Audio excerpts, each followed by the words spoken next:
SpongeBob. That just reminded me of that. I forget which episode it is. I think it might be Imitation Crabs, where they just keep going plankton, crabs, and SpongeBob's just like SpongeBob. Anyway, hello Darkside and Biker. It is a wonderful Monday indeed. How's it going?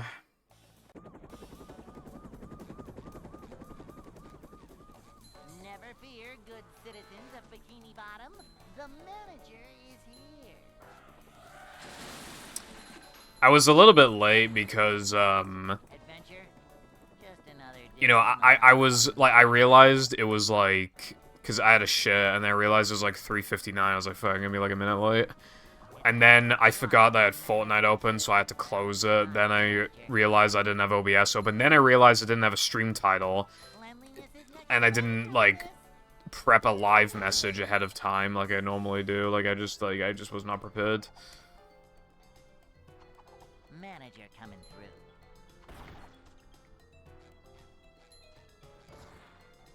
Cleanliness is next to managerliness. Finally over my hangover. Nice.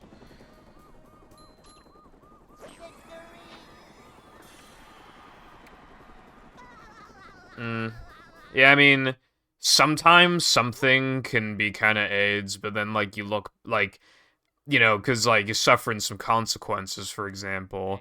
However, because you're looking at it in hindsight, you could be like, yeah, that was worth it. You know? Because the bad is already over, you know? Welcome. You ever just wake up and think, damn, we really unironically white in this bitch? Never fear, good Not really. The manager is here. I just kind of live, I guess. I don't know. I'm feeling like more of a man already.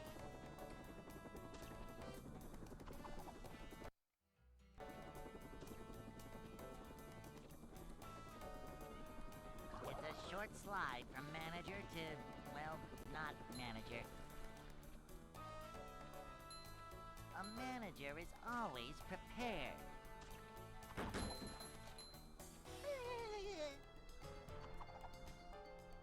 But obviously, like, white as an insult is, like, pretty funny. Like, you see on Twitter, maybe just, like, some really stupid take, and you're just like, oh my god, this is, like, the whitest thing ever said, you know? Like, that kind of thing.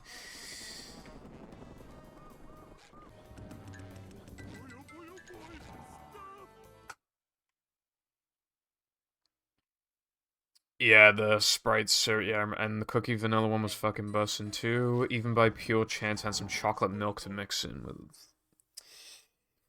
That sounds pretty awesome. I mean, cookie and vanilla, I mean, well, that's practically Oreo, but yeah, no, I mean, that sounds really nice. Yeah, I didn't ask to be Welsh, pie. Now that's the action. It's not tragic that I'm white, it's tragic that I'm Welsh.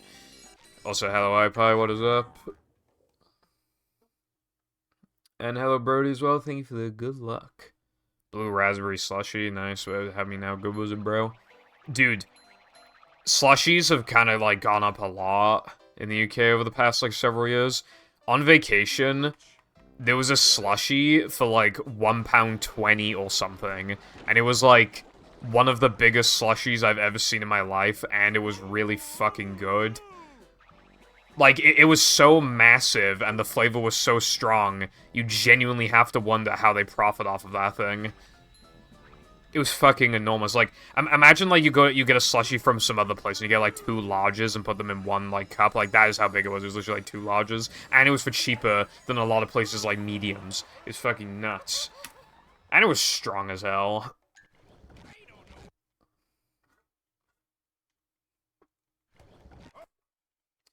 Hello, Woody and Lena. Thank you for the good luck. How's your day been? Yeah, no worries, Biker. I mean, if I were you, I would just tell him that my dog ate my homework. Dude, I feel bad for that one kid whose dog, like, actually unironically ate their homework, and the teacher just won't believe them. Like, it must have happened, like, once. But teachers always find a reason. They'll be like, um, if the dog was going to eat your homework, then you should have known ahead of time, and you should have put your, you should have, kept your homework somewhere safe where the dog wouldn't eat it. Like, sometimes dogs just do shit, dude. My dog, years ago, chewed up my fucking Mario Kart Wii disc. He never did anything like that before. He never did anything like that since. He just chewed up the fucking disc. Until it was in, like, 3 pieces. Like, it does happen sometimes. It's a short slide from manager to, well, not manager. Manager coming through.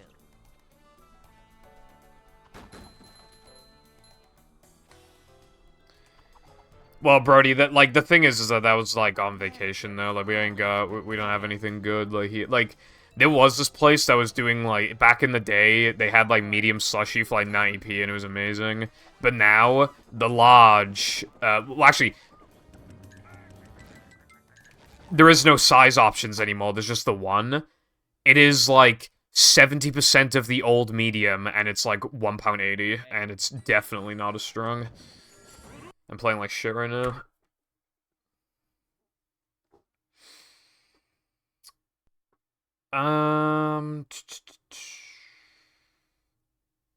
My friend took a half-eaten homework in. Did the teacher believe him? Also, you probably shouldn't force your dog to eat homework, because I'd imagine that, like, paper in the digestive system is probably really bad for them. I mean, it's bad for humans, so, like, why wouldn't it be bad for dogs? Welcome.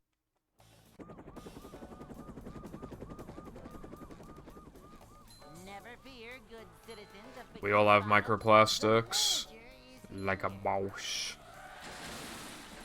These plastics micro. Like a boss. Adventure? Just another day in the life of a manager.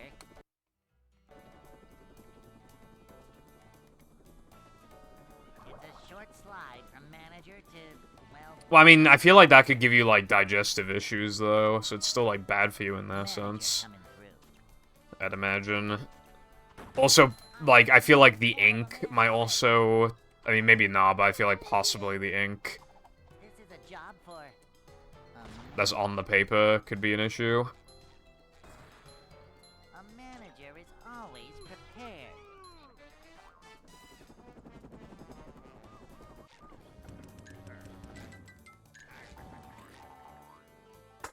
Man, that's about to be a bus of no cheese, but I mismenued a little bit.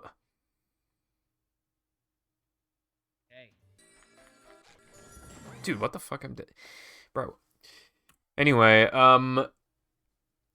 there was a guy before, he was eating, like, a piece of paper a day until, I think it might have been until PewDiePie, like, comments on his, like, video or something. I swear it's something like that. And I swear it went to, like, 100 plus fucking days, if memory serves.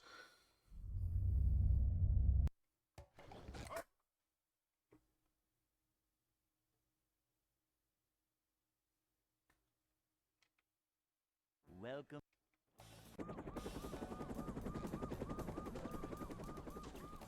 Never fear, good citizens of Bikini Bottom.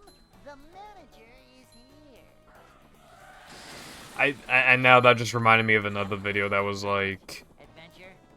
Just another day in the life of It was, like, holding my breath until Mr. Beast comments or whatever, and you've literally, like, disabled the comments so Mr. Beast couldn't comment on the video. Manager to, well, not manager. This is a job for a manager. No, I'm the most manly movie runner. A manager is always prepared. Anyway, the most manly is probably, like, tedious. Manager is always prepared.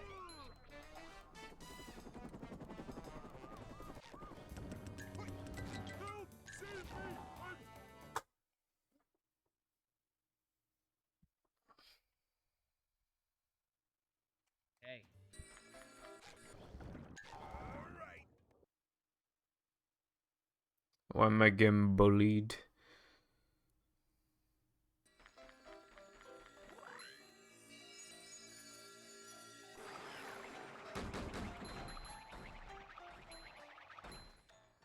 Oh yeah, as the title suggests, by the way. Dude, what? I'm playing literally so fucking bad, and also I did not mean to reset the console there. I did it out of habit. Yeah, there's a floating block. It's like the worst thing ever. So you have to like, you have to like be on like an exact cycle, pretty much, like very far into floating block, and then you need to like damage boost off of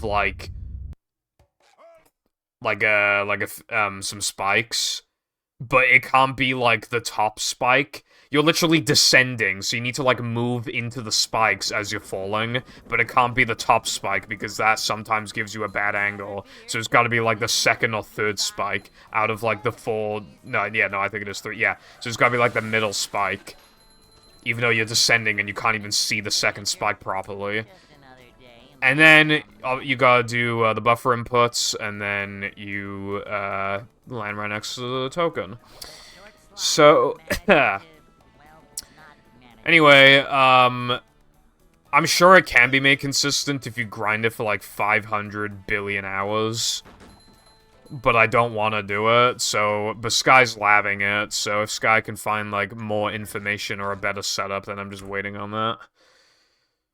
I don't even have time to grind it while I'm like practicing battle and also like playing a bit of Pokemon, so I don't lose my sanity. Just playing SpongeBob. I seriously do not want to put in like, unironically, for a trick like that, it could even take like 25 hours, 30 hours to get it like very consistent.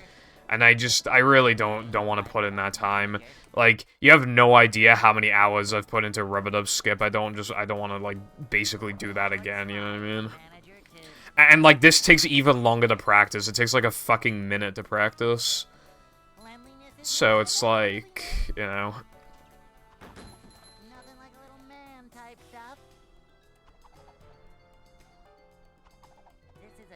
I'm not sorry for being why, it was just a funny thing.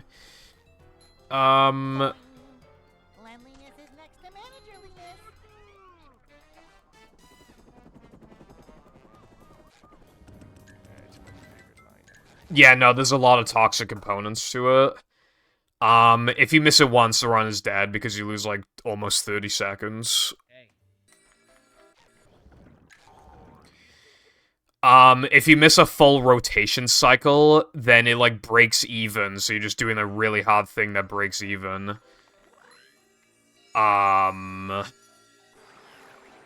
If you've lost Ice Physics Glitch, you will not be on cycle for it, which means that you can't do it, which means that you should probably just reset ahead of time as soon as you lose Ice Physics Glitch. And in no pause storage, SCDA Floating Block has been moved to later in the run. So, obviously, it used to be after Dennis, but now it's, like, after Guest, too, so now it's, like, even later in the run, so now, like, you especially, like, don't want to fucking do it. And it makes it... Now, like, Guest 2 was, like, the final hurdle before, like... You know, that was, like, the last, like, super hard thing you have to do. If this is implemented, then that's not the case. Then, like, Guest 2, you can't even breathe afterwards. You have to fucking... You know, you literally have to fucking...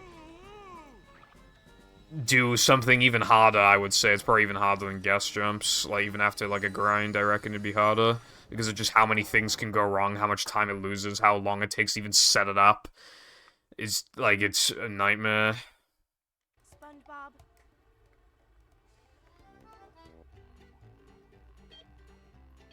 I don't enter cheat codes fast. I'm a really slow input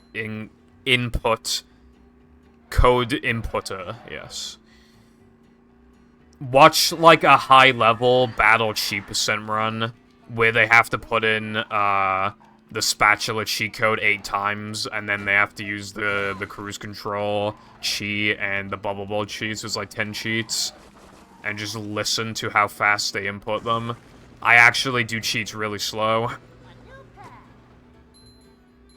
compared to, like, most runners, because I can't, like, I just can't press buttons very fast.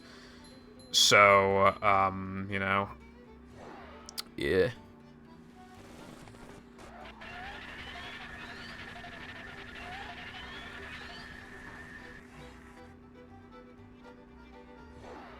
Like, if I okay, so the cheapest world record is like a 350.4. If I could put in cheat codes as fast as those fucking battle runners, I'd literally have like, I'd unironically have like a mid 349. I reckon.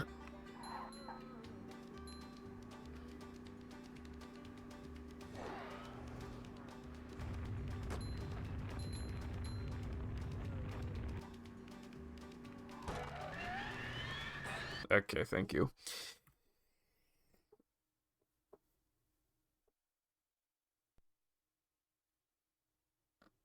It's because as the menu is opening, you can stop putting in the cheat codes.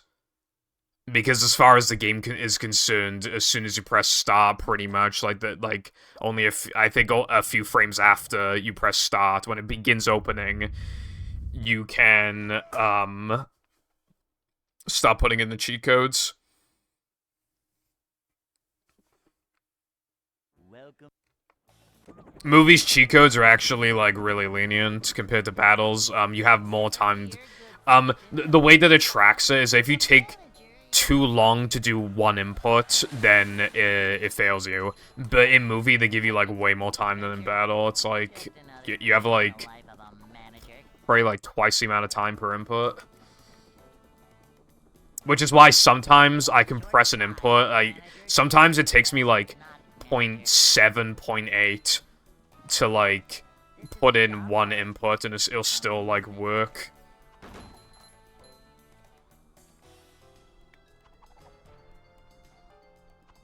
A manager is always prepared. Thank you for the good luck, Blue. Job for I am Heavy Iron Gaming. New YouTube channel name. What is up, guys? Heavy Iron Gaming here. Today we're playing Scooby-Doo Night of 100 Frights. Hey. That's my favorite line.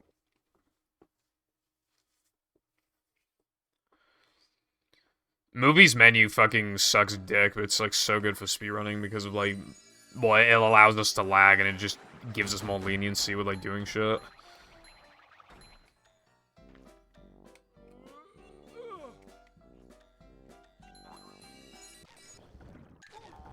There really was no need to change the menu compared to battle.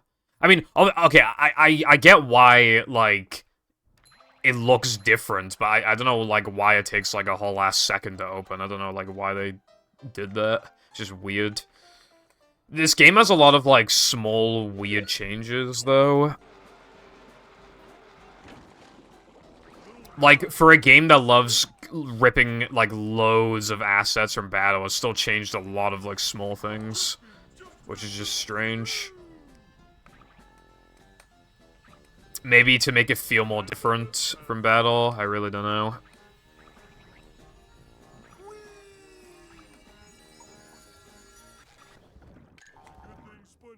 But, you know what's funny? A lot of the tiny things that they changed I do prefer. It's just weird, though. Like, I prefer this game's control scheme, because in battle, you press B to pick up a melon, which is kind of fucking stupid. In this game, you use the R trigger. I just feel like it makes more sense. And instead of, you know, because in battle, you use the left trigger for Cruise Bubble, but in movie, you use the right trigger for guitar, which I also feel like makes more sense. But because the games use, like, the same engine, it's still, and they're only a year apart, it is still weird to, like, change the control scheme in the first place. I think it's a different button for zoom as well. Yeah, with battle, you have to press in, you have to use R3, which is, like, dumb. Whereas in this game, it's one of the white-black buttons. I don't know which one, because mine redirected the shoulder buttons.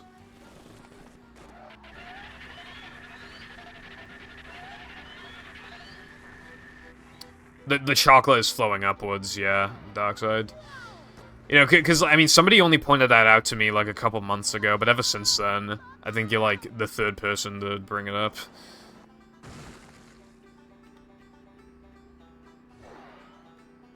Oh yeah, also, SpongeBob and Patrick's jump sound effects are different, but I honestly prefer them in this game. Because, like, okay, so, like, SpongeBob's jump sounds, like, make more sense. They sound more like SpongeBob in battle, but because of how loud they are and pronouncing, and keep in mind, like, how often you're going to, like, jump, it gets a little annoying. Whereas in this game, it's, like, way more subtle, which I feel like is better. And Patrick's jump is kind of whatever, but like in battle, it's just like weird. It doesn't sound like a sound that Patrick should be making. You know what I mean? Whereas like in this game, it's kind of whatever, but it still like makes more sense. But again, it's just like all these like tiny little things.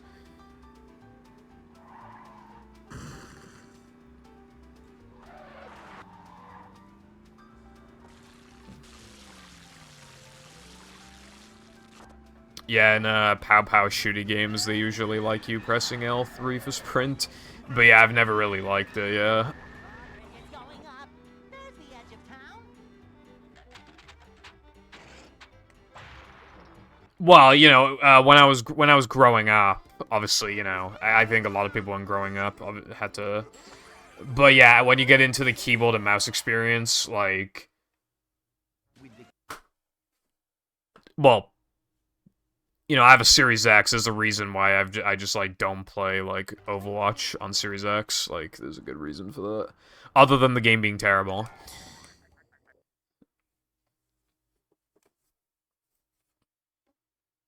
Really, I feel like most people got into FPS game. Like, I don't know. God, I just remembered, like, having, like, a small argument with a friend, in fucking...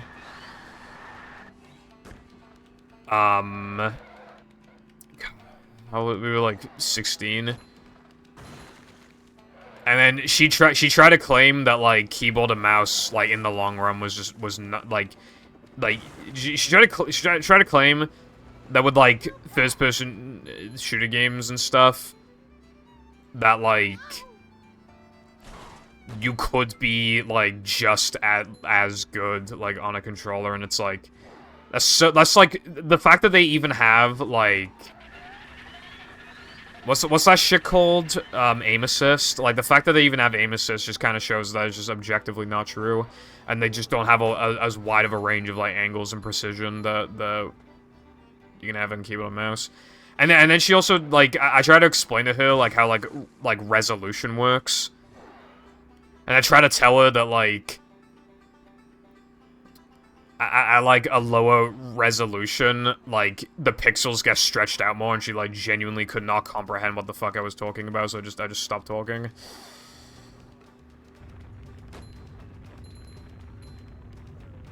There are some games where people use aim controller just for aim assist, yeah. But like, if not for aim assist, then it's just like very obvious that like keyboard and mouse are just better. Like in the long run, like they just are. Like regardless of how long it takes you to get used to it, like if you had two people grind the same game for the same amount of time, and they were both like as fast of improvers as each other, and they both had, like, the exact same like, basically, like, just two copies of each other, essentially, like, two identical people. The one on keyboard and mouse would just objectively be a better player. After, like, a few hundred hours, you know? Like, it's just, like, you can't really argue that. I feel like... It's going up. There's the edge of town. Hello, Pepper, thank you for the good luck.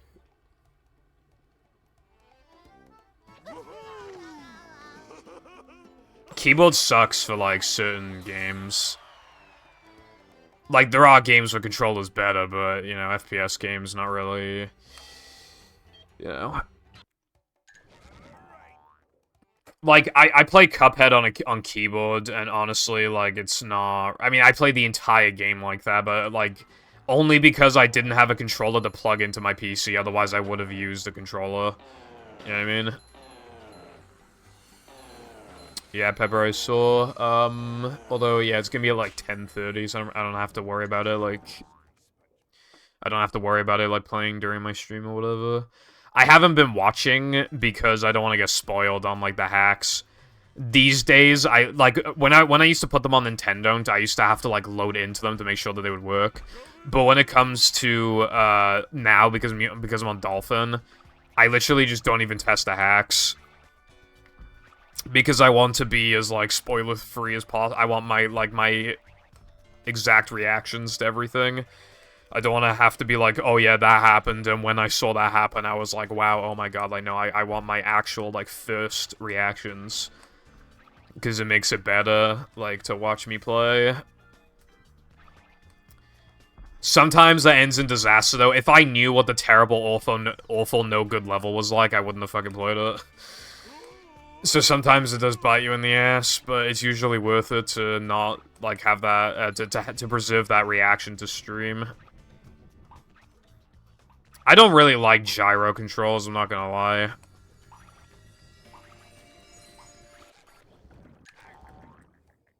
Never really...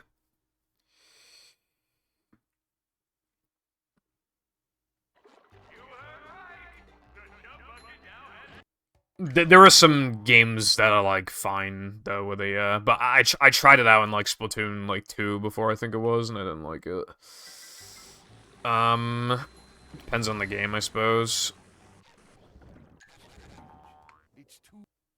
They use gyro for the cursor in 3D All-Stars for Galaxy, and I felt like it worked, like, fine.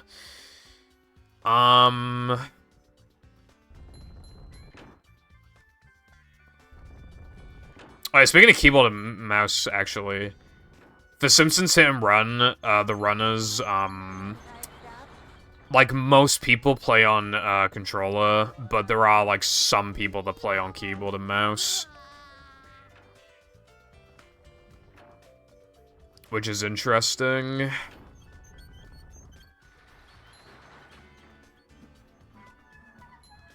Like, there is no one that's, like, objectively better than the other, really, though, but people use controller because it feels more natural for, like, the platforming. I believe that's the reason, anyway.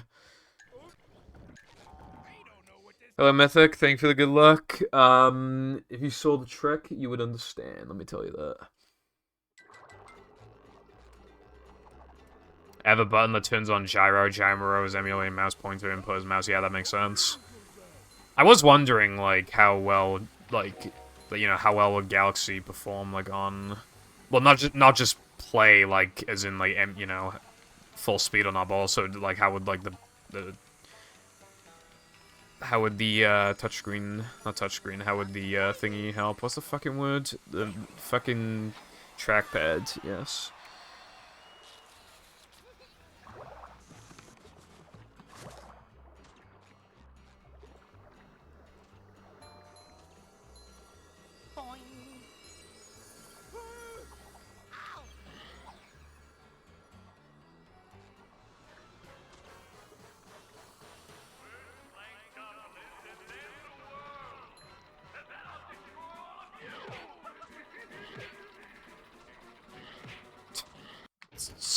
Okay.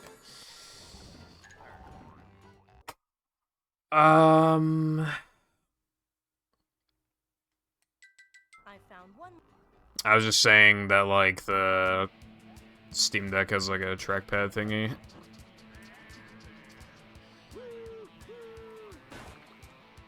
I couldn't think of the name for, like, 5 seconds. I saw someone make a take before that was like, why is it there? It doesn't do anything. I have a cursor, and it's just like, you fucking... they have an analog stick, and it's just like, bro. Like, you ever just, like, see a take that's literally just like, how is it even possible for somebody to have that take? Like, they must have, like, surely not used the product to, like, say something like that. They're just, like, guessing. Like, it's just fucking, like, bruh.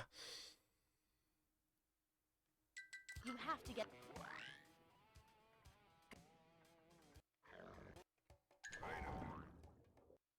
Could have done that with upgraded bash. You're right, iPie. I could have, I guess. Congratulations. Did Mindy bother to tell us if the train was still running around here?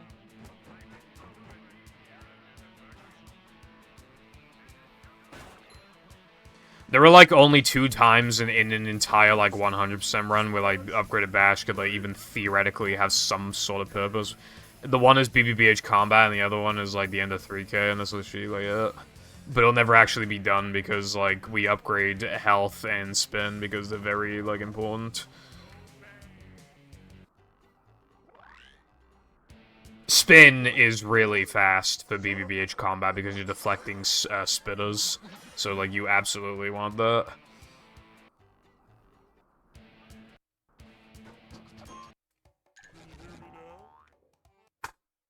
Oh boy, I fucking almost got it, bruv. I really want to try out Minecraft on the Steam Deck, by the way. I think that'd be just, like, really interesting to see. I think it'd be fun to, like, have, like, a world that's, like, exclusive to my Steam Deck. I don't know, I just think it'd be cool.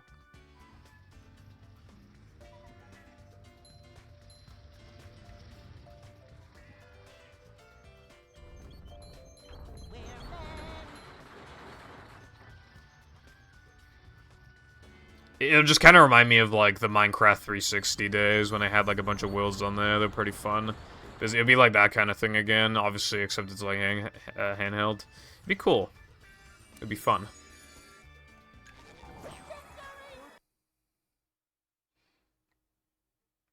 $400 mod pack. Jesus Christ.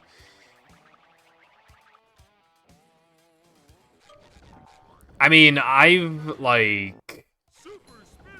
I loaded some massive mod pack before on my PC, and it was running at, like, 1 FPS, so I had to give it, like, all of my fucking dedicated RAM. So that I could actually function. That was not my fault. That was not my fault. Did you fucking see that lag? That was literally not my fault. That's fucking... What the fuck? Fair game that rewards players for being good, by the way.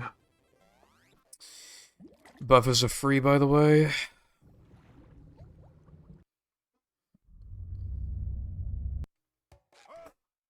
Apparently, Zemu works on Steam Deck similarly to how it works on, like, a good PC. Which is still not that good because of Zemu limitations, but, like, that is interesting. I don't know how Movie would perform, like, on Dolphin on Steam Deck. But, like, it's probably fine. Because, like, it can't really... Surely, you know... The games have been running fine on an even older Dolphin versions for a while now, so now they're on 5.0. Like, I feel like it's probably, like, fine on a Steam Deck. A manager is always prepared. Nothing like a little man type stuff. Is the room spinning or is it just me? I assume you're referring to Zemu. Yeah, that game has perfect emulation anyway, but like most games have bad emulation.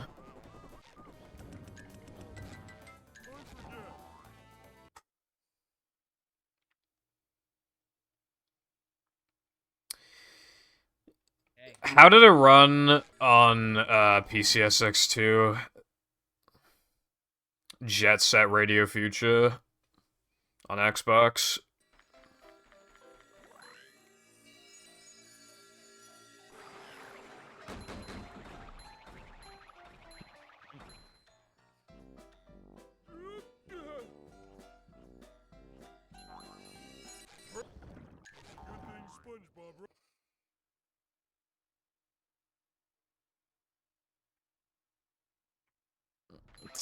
That's kind of funny.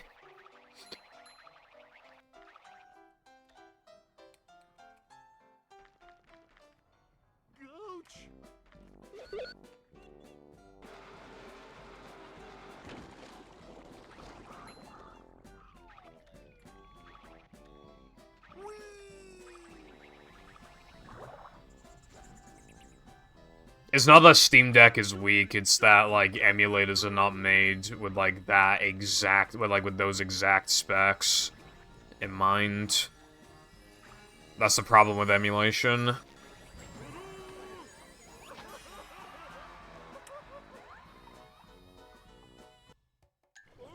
That's why some games, for example, some games run better on console than they do on PC, even though, like, your PC is just more powerful. Because they were made with the console's exact specs in mind, whereas with PCs, they have to make, like, it more broad. They're 20% off right now, iPie. If you want one, then now's the time for the foreseeable future. Maybe they'll be 20% off again in December, like during the winter sale, maybe. But obviously, like, there's no guarantee of that. So if you want it, then you should probably get it soon, or December if they have it then. Otherwise, at that point, like, it might be too close to whatever next revision that they make. It might not be worth it to get another one if you can't get one within, like, a year.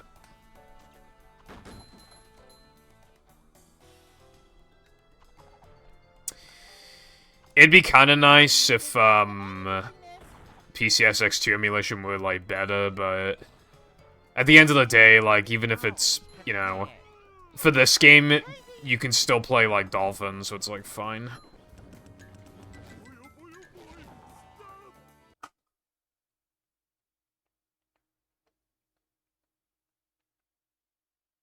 Hey. I do not know what that is, Darkside.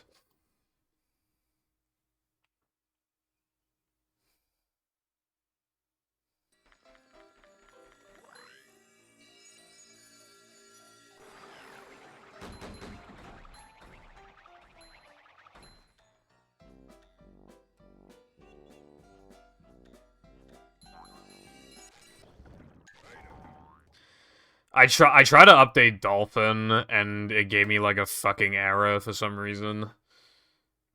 So, yeah. Epic.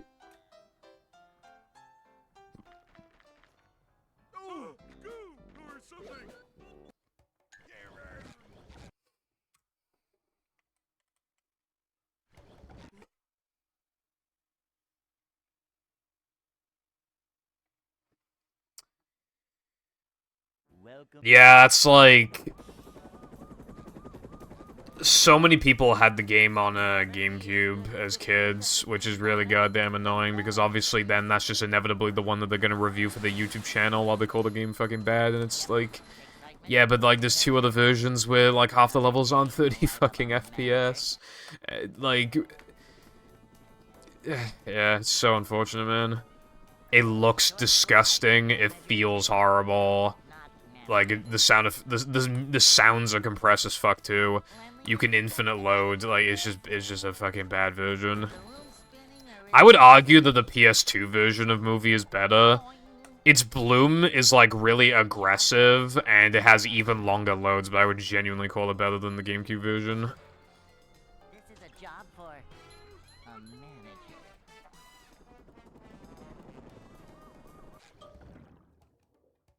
Vacuuming up manliness, even in the corners. My fingers, like... Dude, my A button's, like, squishy as fuck. Is this controller, like, finally dying? Hey. I predicted this controller would die, like, ages ago, and it didn't. Like, it's, like, unbelievable, like... Like, on the analog stick, like, a quarter of it just has, like, the rubber worn off. And the A button is squishy as fuck.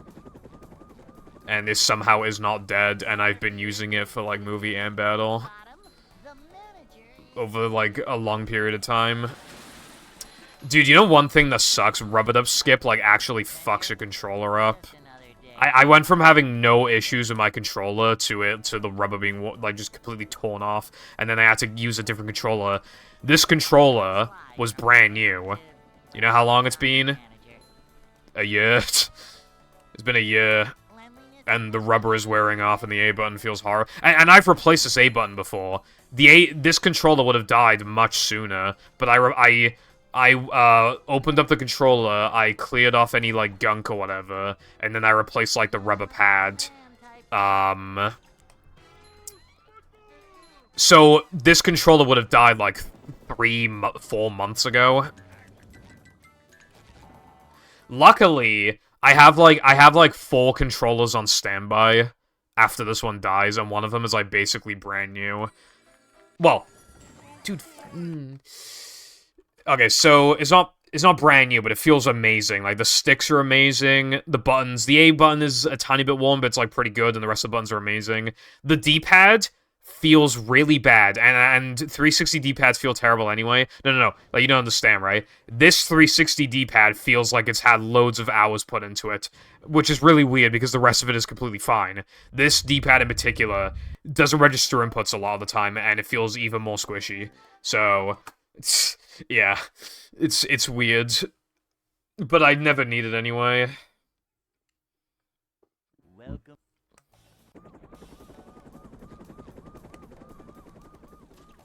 Never fear, good citizens of Bikini Bottom. The manager is here. I like the feel of the 360 buttons, but when they get squishy, they just do not feel good at all. Like, sometimes it doesn't even feel like you're fully, like, pressing A, or, like, a jump shouldn't register or whatever. I remember in one of my old Hundo runs, my A button was so fucked up that I lost, like, 10 seconds in driving levels from, like, the game randomly deciding that I let go of A, even though I didn't. I might need to open up this controller again. Manager coming. You know what I might even do? My right stick is less worn than my left stick. I'm thinking of swapping them. Because then it doesn't matter as much if the camera stick is, like, worn. The more important one is the analog stick.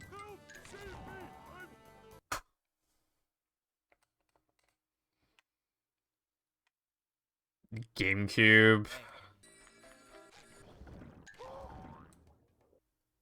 I've criticized the GameCube controllers a lot, but what I will say is that the stick, the analog stick, is like the greatest stick on any controller ever, and I will die on that hill. It's so perfect how fucking loud and aggressive it is. And how good it feels to, like, rest your thumb on it. And it just feels like you have a lot of control over it. Like, it's so perfect. I fucking love it. It has such, like, an identity to it. Again, because of how loud it is. And it still has, like, the notches for, like, more, accurate angles and shit. It's cool.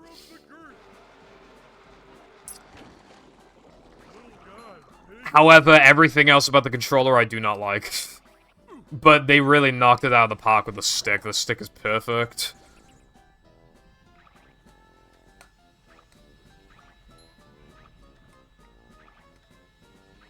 And it lasts a while, too. Like, they do, like, that stick lasts a while, in my experience. I do not like them because they're really fucking massive. And you have to press them down, like, 500 billion meters until, like, they actually, like, properly register inputs. Like, they're just so comically massive. Just like the massively, the comically massive A button that's, like, way too fucking big, and the B button that's comically way too small. I'm not asking them to be, like, the same size. I don't mind the A button being bigger, it's the button that you press the most, but, like, the B button is so goddamn small. That is literally just like, bro. Make it a little bigger, like, come on now. And also, I do not like the X and Y buttons. I'm not gonna lie to you, I always forget which one's which. I always forget, like, because they're both, like, the same fucking button. Like, it's so weird that they went out of their way to, like, make the B button, like, very, like, physically different. Like, it's so much smaller, like, you can feel that it's completely different. You can't mix up the two, like, they're very different. But then they made the X and Y buttons, like, identical. And then, you have the worst feeling Z button of all time. It's so fucking mushy, it doesn't even feel like you're pressing it half the time.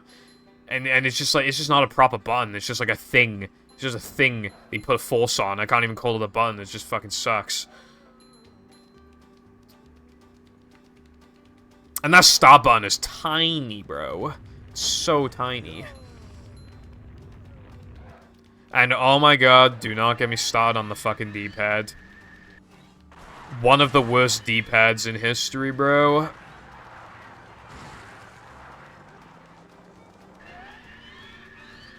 It's so small, right? Have you ever seen, like, those keychains, and it's just, like, a mini, like, it's just replicating, like, a mini controller or whatever that doesn't actually hit, like, you can't press any of the buttons down or anything. That's what the D-pad feels like. The D-pad is so fucking small, it literally just, like, it looks like it's meant for a fucking keychain.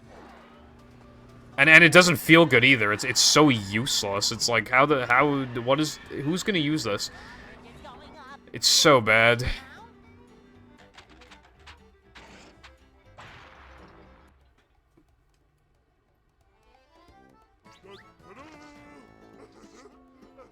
Yeah, like, the D-pad below the analog stick. It's, like, really terrible. Because how tiny it is.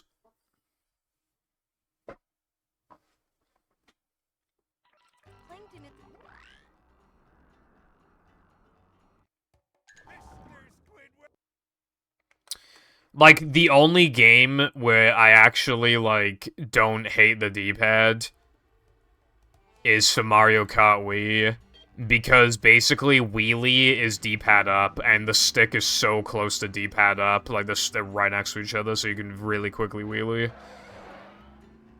That's the reason, that's literally the entire reason why I don't use a classic controller. A lot of top players, like, for that game, like using, the classic Pro controller, but I don't. Because the D-pad is above the analog stick, which means you have to, it takes longer, and because the buttons are bigger, it takes longer to move your thumb from the analog stick to D-pad up. Because the first D-pad direction that you hover above is down, so you gotta move it even further up to get to up.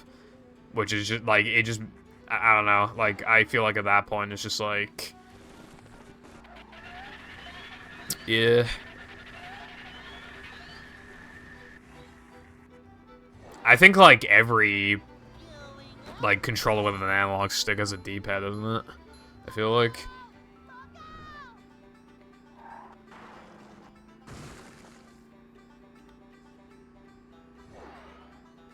I assume you don't use it that often because you have to connect it to the Wii remote. Yeah, batteries. Because of that, the cable's, like, so fucking short. The N64 controller has a D-pad, yes. There are some games that, like, pretty much exclusively use it. Or where it's, like, clearly better to use it. Or they'll have it for, like, maybe to open a menu or something like that sometimes. Or, you know.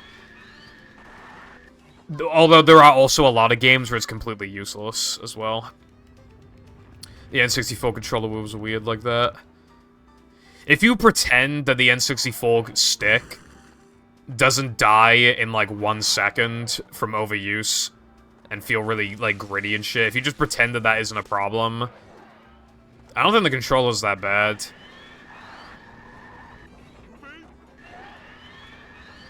I kind of like the placement of the Z button.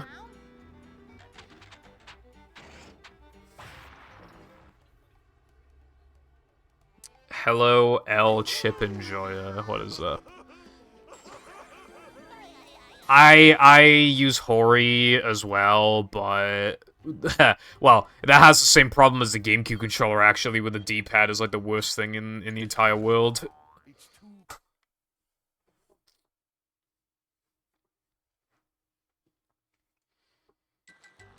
And because you have to get them used, like, there's no guarantee that you actually get a good Hori.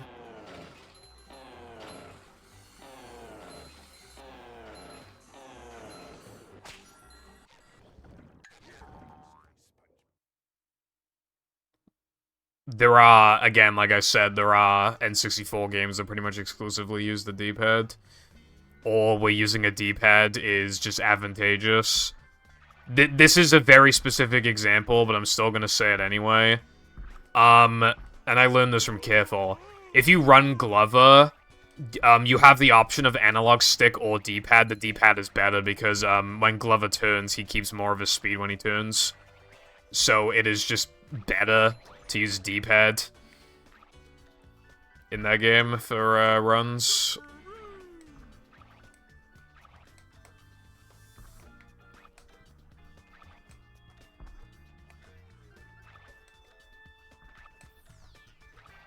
I think experimenting with controllers is, like, cool. Because obviously these days, controllers are more generic because they found, like, the optimal designs or whatever. Well, not literally, like, optimal, you know, obviously the controls are still gonna be designed differently from each other, but you know what I mean.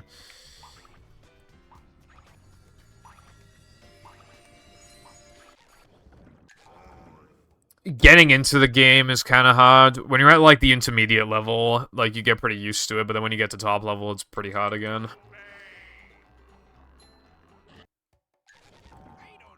There's quite a number of tricks to save a lot of time, so you gotta, like, implement them early when you might not necessarily be ready for it.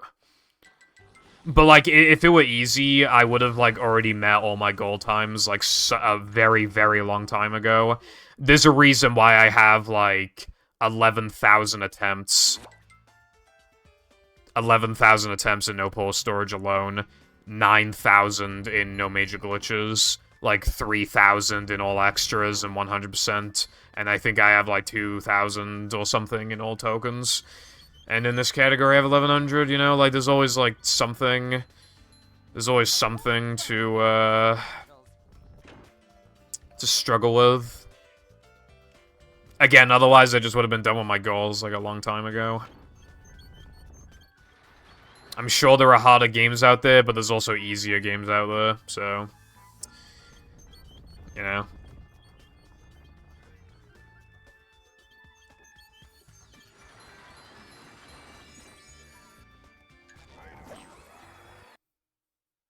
Hello, Zoe. Thank you for the good luck. Appreciate it.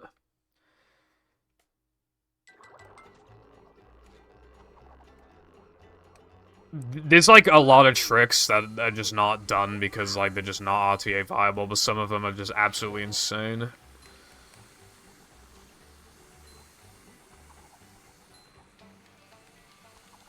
It's a smaller community.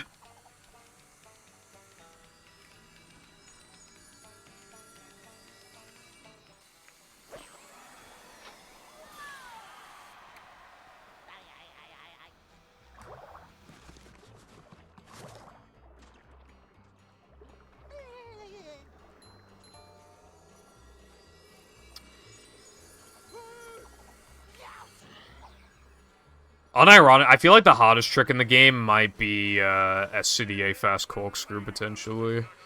It's hard to say because I tried it for like an hour before and I couldn't get it, but like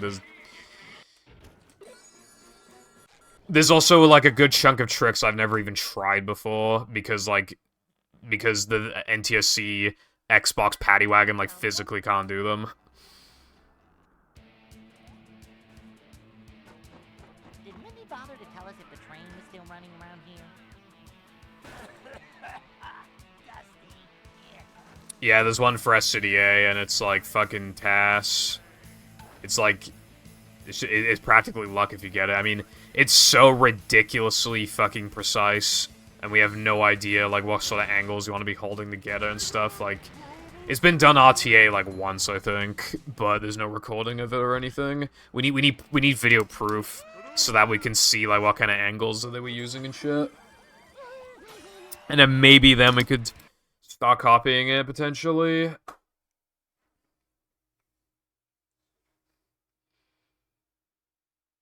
Watching random runs can be cool. I mean, there's like a billion games, and you could technically speedrun like 99.9% of them, like, reliably, so, you know, it's really cool. Like, there are some games that are very, like, they're kind of like hidden gems, you know what I mean? Or there are games that used to be popular but died out, you know? There's just, like, a lot of... There's so many speed games in so many categories, you will find the perfect gaming category for you. It's just inevitable. There's just too many. Like, you have to find, like, the one that sits right, that sits well with you.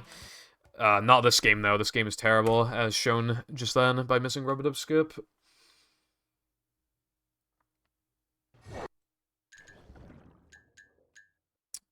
you get a bounce on like the edge of like the part of the corkscrew.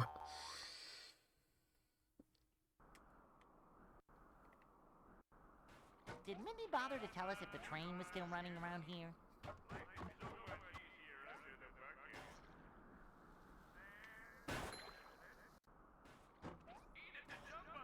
But yeah, no, this game can be pretty deceptively hard. This trick, I used to do it 100 times a day for like a month because that's just what it took. Some days it was more than that. Some days I didn't do it, but yeah, on average it was like 100 times a day. By the time I stopped keeping count, I had attempted this trick over 6,000 times until I finally got it, like, consistent. And even then, obviously, you're still gonna have those days where it just doesn't work.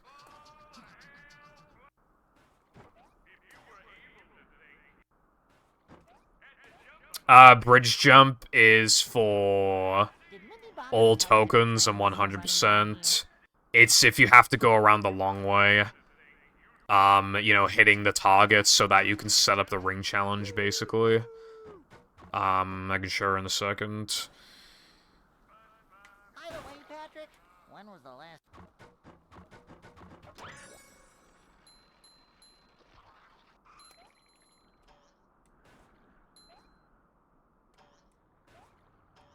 That. For any category where you need to hit all of the targets, you do this, because this skips going all the way around. It saves, I'm trying to think, 25 seconds, maybe? It's quite easy, but I still have, like, the practice thing there, because... the reason why is because, if you do go to practice it, you only have one attempt per load, because otherwise you get checkpointed unfavorably so that you don't have enough speed to do the trick. So that's why I still asked Latte to make a practice thing of it, even though it's easy, just in case I want to practice it. Because otherwise, it's such a pain to practice it, you know? It takes, like, over a minute to get there, and it takes, like, a minute and a half, and then when you finally get there, you only have one shot, you know? So it's just, like...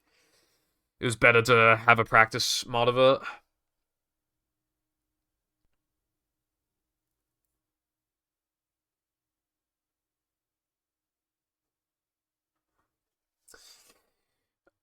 Sandwich out of bounds. That cancerous, like, extra strat during sandwich ring.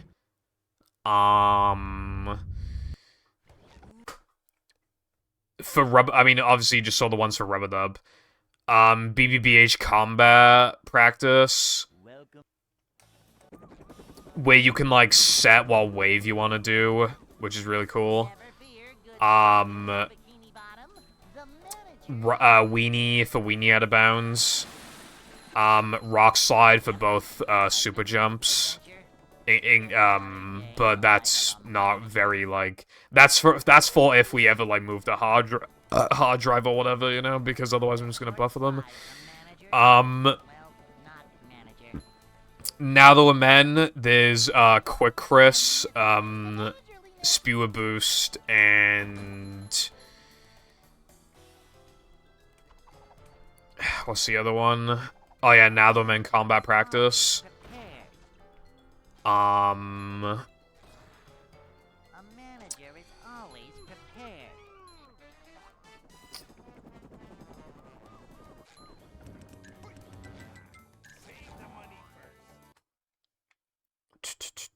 Oh yeah, and then we have Dennis 1 and Dennis 2 for specifically for practicing the token animation skips. That's all they do. Sunday, we have Sunday jump and spiral skip. Guess we have magnetic pickup extra and guess jumps. And then I already said Dennis 2, and then plank is VMS testing. Is that it? I think it might be. For plank. Oh, and no. There's also, ball boost practice for, like, extras categories. Because otherwise it takes, like, minutes to get there. And you only get one attempt. If you successfully get it, then you only get one attempt. If you fuck it up a lot, then you get more attempts.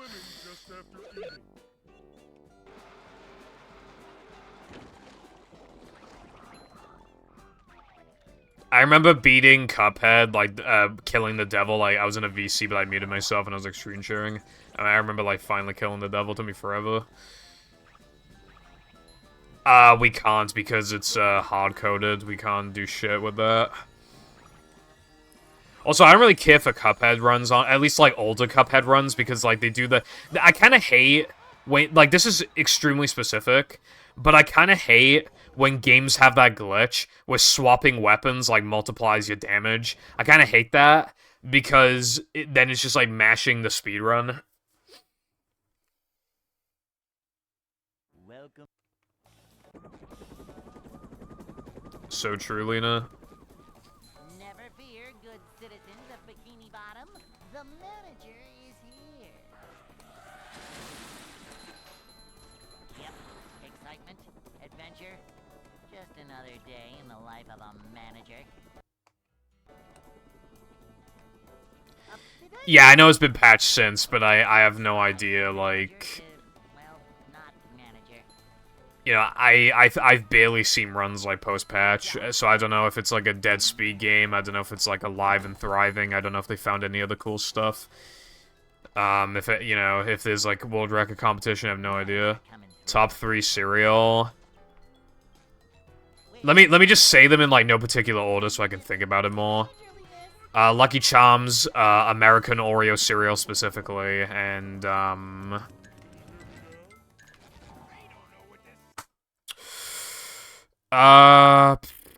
maybe, Hey.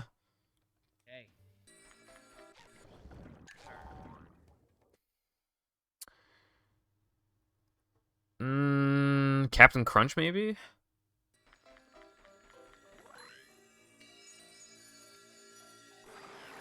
My favorite one of the 3 is probably Lucky Charms.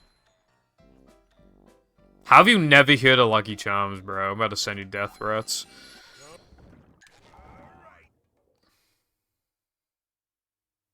Okay, I think it was somebody...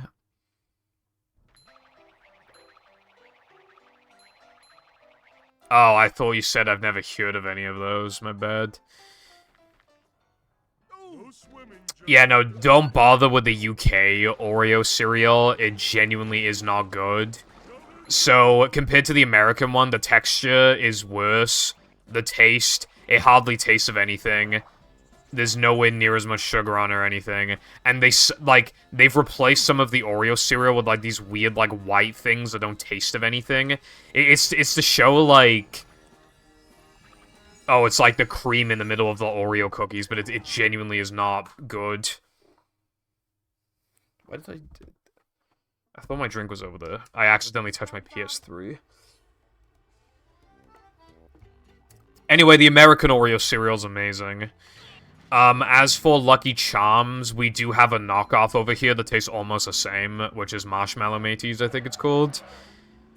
It's like less than half the price. Well, compared to some big American shops, it's like a third of the price. And Lucky Charms are like 9.5 out of 10. These knockoffs are like 8.5 out of 10. They're still really good. Like...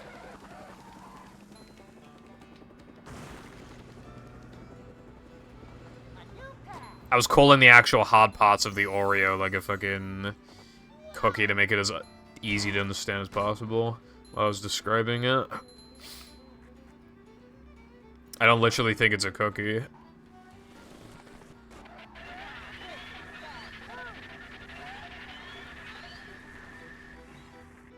I just didn't say biscuit because then Americans would be like, actually...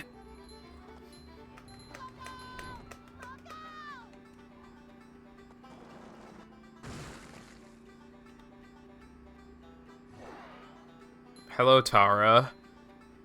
I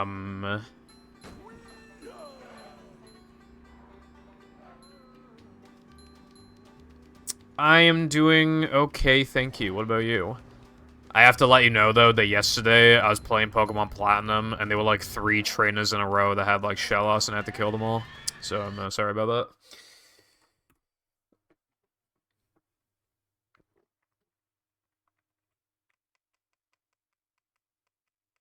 Also, from my understanding, it seems like Americans seem to have, like, comparatively, like, quite a lack of biscuits compared to the UK, which is, how am I supposed to live without my, well, without my penguin bars, for example? Can't take those away from me, bro. I don't think Americans have penguin bars, do they? I don't think they do. And also, well, some things are also not biscuits, but I don't think Americans have them. Like, chocolate orange. Like, holy fuck, bro. And Jaffa cakes. Like, bro, I really like Jaffa cakes. Like, you can't take my Jaffa cakes away from me, bro. Just another day in the life of a manager. Boing. It's a short slide from manager to, well, not manager. Sometimes it's just like that, I suppose, Tara. Like, Managerliness. I love opening presents. yeah, there are those times where you just can't sleep for like a, or like wake up randomly in the middle of the night and you can't get back to sleep after that. I was because like it was 2 days ago. I woke up at like 9 and I had like 6 hours of sleep and I tried to go. It took like an hour to fall back asleep. I was just thinking of giving up. But luckily, I slept again, woke up, slept again. I woke up at like 1:30. Your mama's overrated. Hey. So you call these things cookies instead of biscuity, whiskety, munchy, tastefully flavorful deliciousness, King Charles III's delights. See, I never really got that joke because we literally like we don't do that. Like we don't call things stuff like that.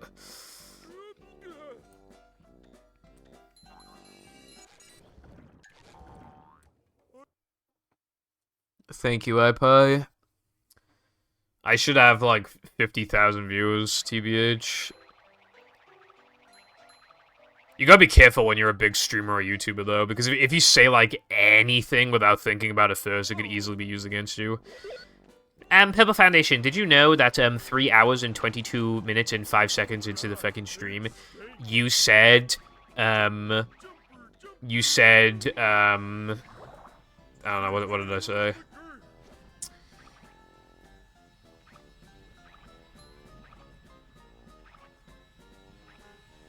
I said, this YouTuber, is gay. And I'd be like, shit, bro.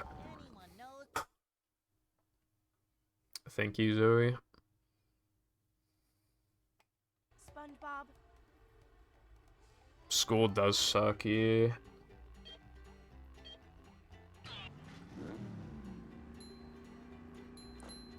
Oh, that's another thing, right? Because if you're, like, a top... Like, let's say you're, like, in the top 5, like, most popular YouTubers. It's in your best interest to not swear anyway, because of, like, monetization. But, like... People are gonna especially, like, if you just do something stupid or swear a lot, you know, or make a sexual joke or whatever, it's like, oh, kids are watching you, you can't say or do that. It's like, yeah, but I don't want these people watching me, you know? But then it's like, you have the responsibility. Because then the response will be, oh, well, you're rich and set for life, so the least you could do is, like, you know, but like, being forced to do, at that point, you're being forced to do content that you, like, don't want to do, you know what I mean?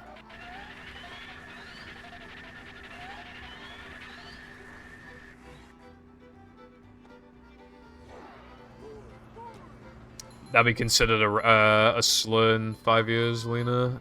And then these messages will come back to haunt you.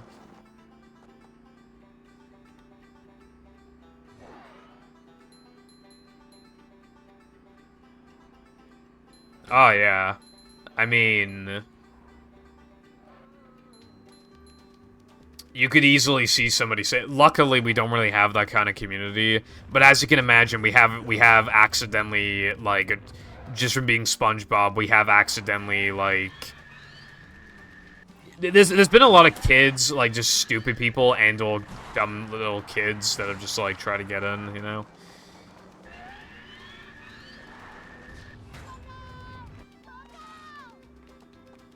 iPie, where did that message come from? But yeah, like, we have had, like, 12-year-olds and shit, like, try and come into the community. They usually are annoying enough to just get banned eventually.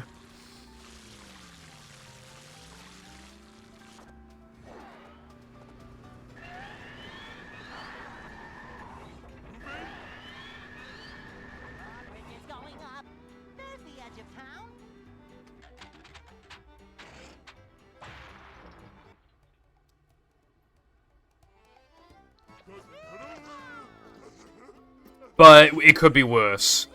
The SM64 community gets stupid people all the time because they're so absolutely enormous and Mario appeals to everybody, including children.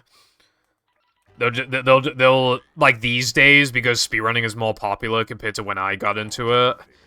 It's very, very, very feasible for somebody who's 11 years old to know what speedrunning is. Very feasible.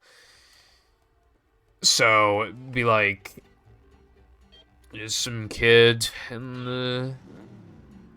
I mean, why do you think I have a mature audience thingy on my stream? Plus, like, when I did a couple streams of Rehydrated, there were a lot of kids, like, watching a bunch of the Rehydrated streamers. I did, like, 2 streams of it. I put, like, text on the screen that literally just said, like, no dumb kids, please, smiley face. I literally put something like that. And it seemed to work. I didn't really get any dumb kids in my chat, so... Rehydrated was fucking popular when it, like...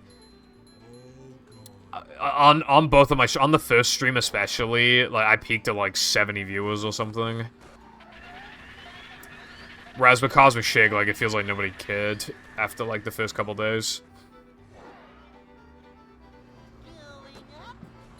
Yeah, that's funny, Brody, because a lot of there have been a surprising number of people who enter the speedrunning community for SpongeBob, and they're like, they literally do not know that BFB exists, or like they only just found out. You know how weird it is to see people like when I did like a BFB casual playthrough before, there were a couple people that like I didn't even know that this like existed.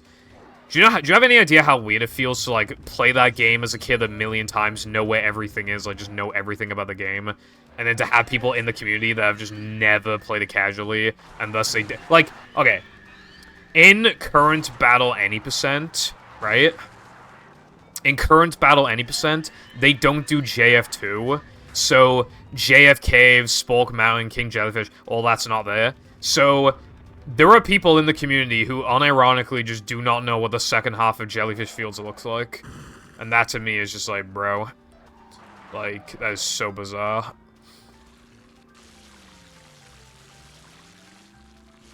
I couldn't imagine that.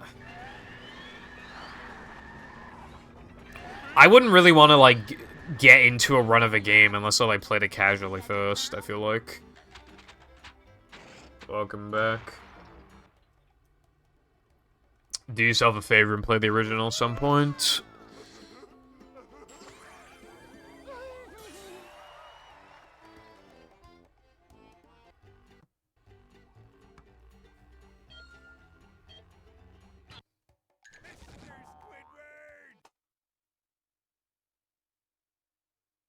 What do you mean?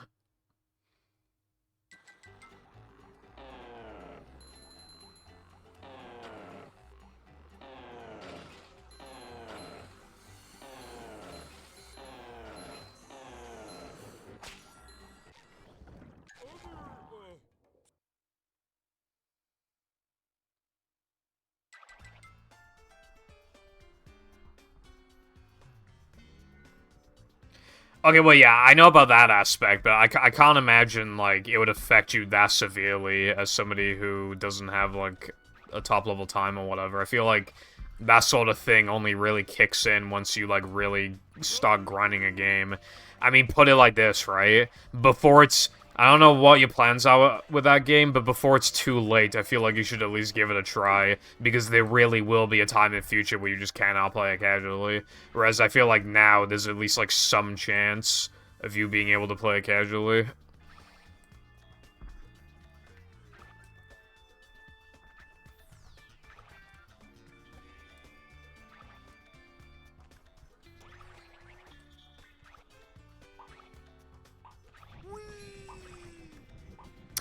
Same exact thing here, Tara. There's some things I was really surprised about. A lot of them are to do with, like, the first, like, 3 generations of Pokemon, just, like, little bugs or whatever, but, yeah.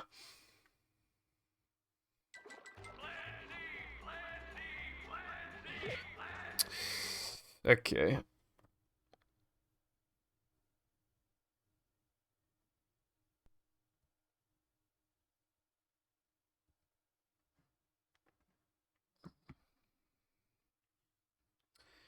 Hello, Latte. How's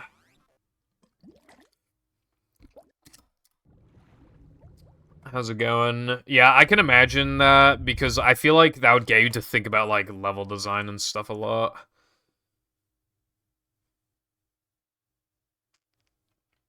Welcome. Well, I mean, yeah, also, yeah, like people have the option to just get into a game immediately if they want to, but I usually advise against that because I feel like it's in the best interests. That's why I kind of don't like when people speedrun a game like on the first fucking day it comes out before they even play casually. Like they just have to like, oh, I have to get world record on day one. Let me tell you something, right? If you get world record in the first like week of a speedrun, nobody will remember that you did it. Because like 50 million people would have gone it, so nobody will remember that you did it. People will only start remembering once it slows down and there's now like a group of people going for it rather than everybody ever. And like there's like actual like minute barriers or 10-minute barriers, 5-minute barriers to go for. Like people just do not know. I mean, does anybody here know like okay, so Rehydrated, you were able to get to play the game like a week before it officially came out because stores were selling it early. Do any of you know the world record holders before the game actually came out? Do any of you know? Do any of you know? Because I can't imagine that you do. And that's exactly why it's a fucking waste of your time. And it's stupid. Hey.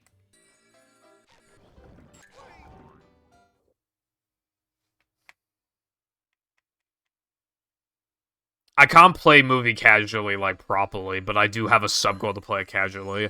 Obviously, it's just painful to, like, have to not skip text boxes and shit, but I can do it. It's just, obviously, I'm not gonna get the same experience as before. I can't have the same experience as somebody, like, failing a floating block or a sponge ball, because I know how to do them consistently and optimally, so I'm not gonna fuck them up ever. Whereas people, you know, they might fuck them up a lot, and then they're like, wow, this challenge sucks, but I can't have that opinion because I never fuck them up. So it's like, you know...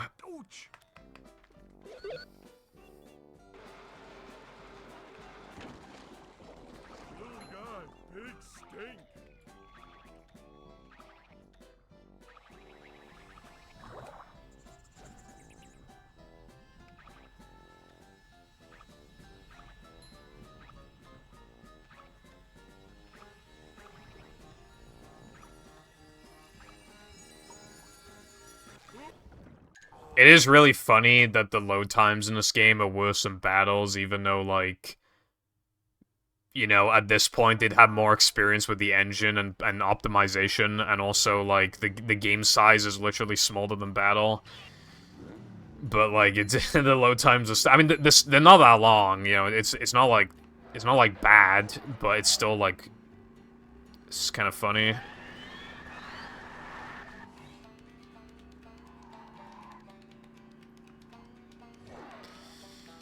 Yeah, nah, like, I've noticed, like, faster load times once you just start removing some stuff. I noticed the load times were slightly faster when I asked Latte to remove the music from, the practice mode. And you can actually feel it in-game, with Mindy Skip, like, just deleting, like, just things not happening, like, not being loaded in, like, make the load times faster. If you do Mindy Skip, and then reload the level, because Mindy doesn't talk to you anymore, like she's been completely disabled, the level, Knucklehead actually loads like a tiny bit faster, like you can feel it, which is pretty interesting. And I think one of the reasons why is because one of the music tracks just like doesn't play. That might be a reason. But also, again, because like Mindy, you know, text boxes don't load and shit. So much destruction. I like battles a little more, but I think they're both, like, really good. I mean, I think what's holding movies back is that first of all, the 3K music and the sandwich driving music are way too fucking similar. And the second reason is because the sliding and driving music is just repeated, like, way too many times. Imagine if, like, Sunday had a remix theme, because it's like, all... you know, fucky and wacky because it's a dream, so the beats are like off, and you know that could have been cool. A Knucklehead as well, that would have been justifiable because it's like it's like the final driving challenge, you know, like remixing the music, stuff like that would have been really cool, but they didn't do anything like that.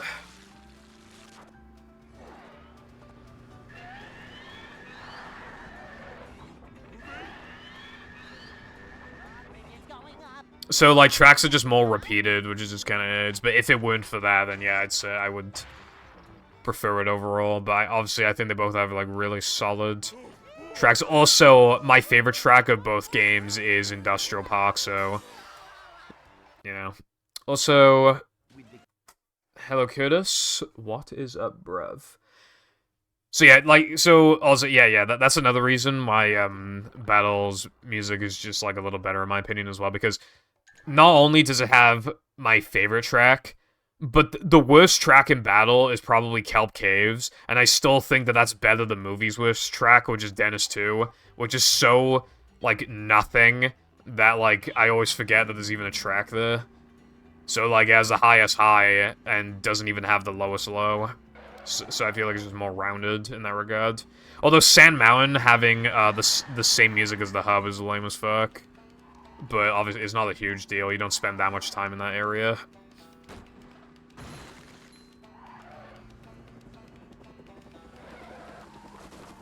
How much did I grind? I played like 6 days a week, probably like 4 or 5 hours a day.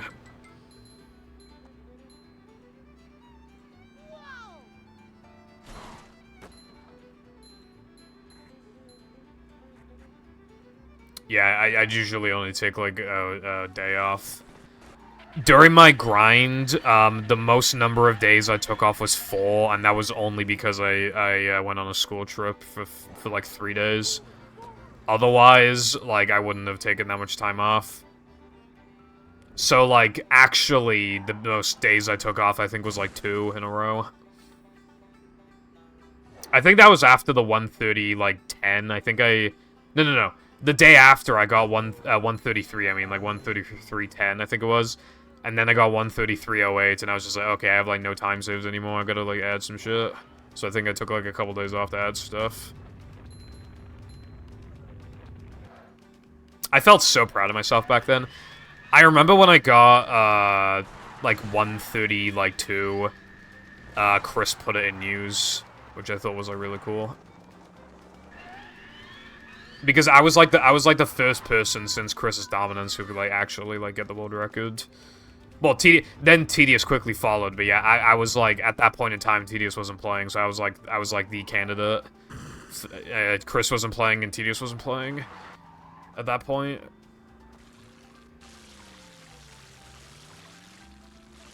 Not just that, I was like a dumb, really stupid, shitty kid who, like, was really bad at the game.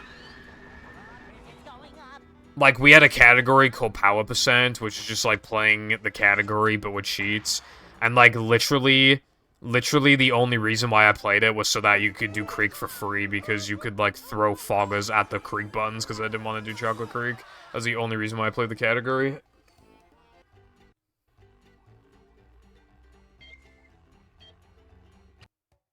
I was really bad. I was getting hit in Neptune like 5 billion times. But obviously now we can teach people better.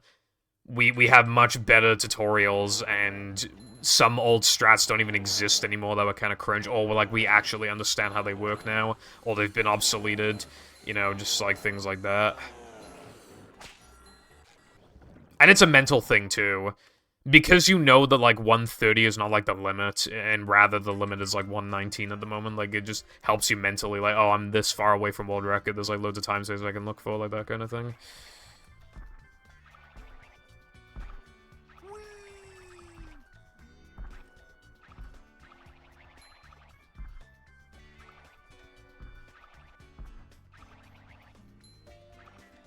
Something like that wouldn't be posted in, like, news again. That was just when we were, like, tiny community. We're still small, but back then we were, like, really, really tiny. That was just, like... Like, we've done some posts in news before, though, like, when top 10 was 109. You know, like... Like, that was cool.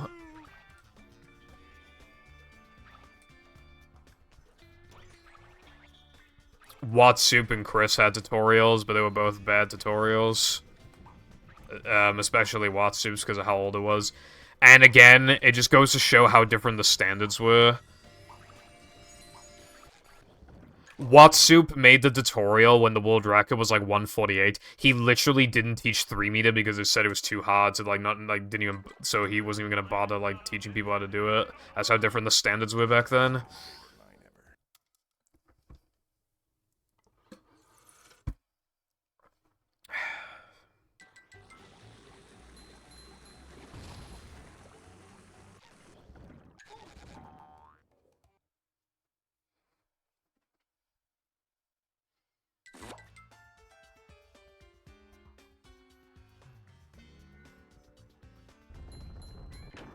You're a pretty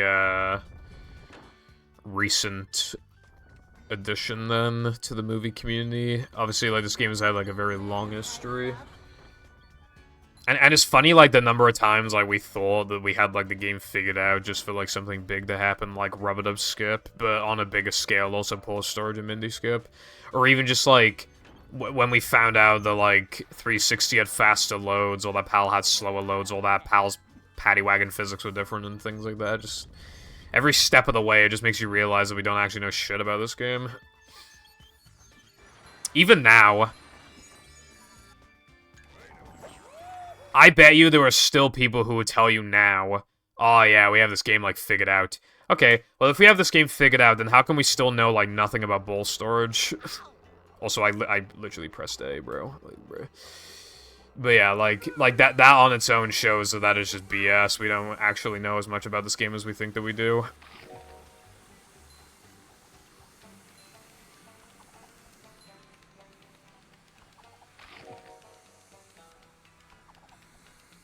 Oh yeah, like, that's still, like, pretty recent, I would say, compared to, like, how, because that was, like, a different, like, era of movie, like, when Mindy Skip got found. It was weird, because I was in a position where, like, I was already, like, the best player at a category that I'd only, like, that I put, like, no time into.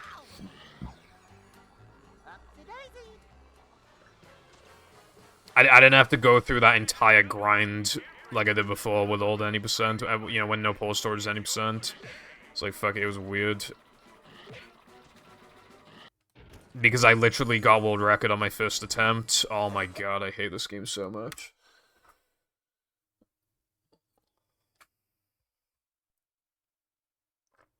Sometimes it's like that. Some people have such a dominance on the game that they need like drastic help to even get Reki. Like, and that's another thing as well. Like,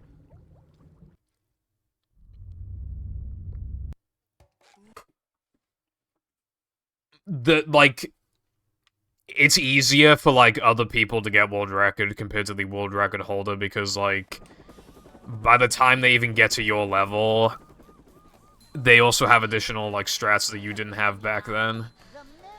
World record holders always got it the hardest in that regard. That was Epic Latte. That was a very good, that was a very cool time to like be in the community. Chris didn't even have it for a day. I don't even count that. It was Foggy, then Chris, then Cornbread, then Tedious, then me. But I don't count it for 2 reasons. First of all, because SRC bases who got the world record, as in like who had it by the end of a 24-hour period, and that was me.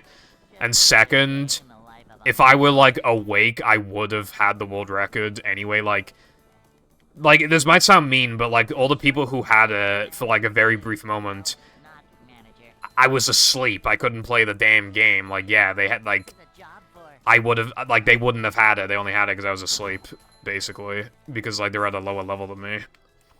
So that's also why I like the fact that my very first run was world record. Like, it just would have been like that. That's like in that sense, you weren't really achieving the world record by skill, but literally just, like, who did it first, like, who did Mindy skip first, if you were even at, like, the intermediate level. Hey. No, the game actually did not die in 2019. It died from, like, late 2018 to, like, early 2019, I think.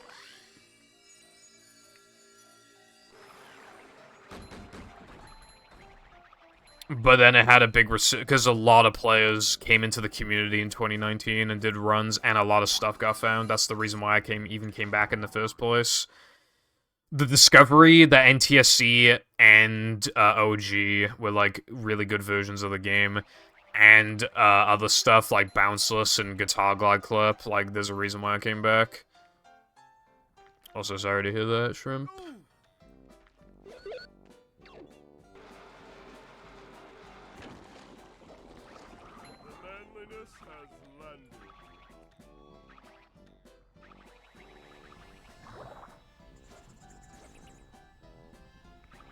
GGC was 2019, yes.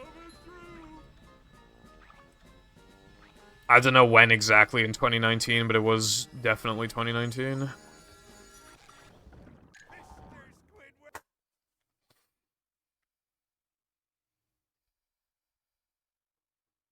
SpongeBob. If I remember correctly, I'm trying to remember, like, how it even got found. Well, okay, well, I know who found it. I'm trying to think of, well, okay, so he who shall not be named found it, but I don't know if he actually found the clip. I know he found the glide. I don't know if he found the clip. Wait, no, I swear, yeah, no, I think he found the clip, didn't he? Latte, do you remember?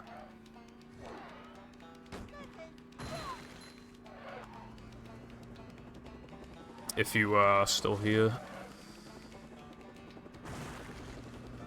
Bruh. Was Laptop Man the one who found, like, guitar glide clips? I can't remember. Because I know he had, like, a crucial part in it, but I can't remember if he found the actual clips or not.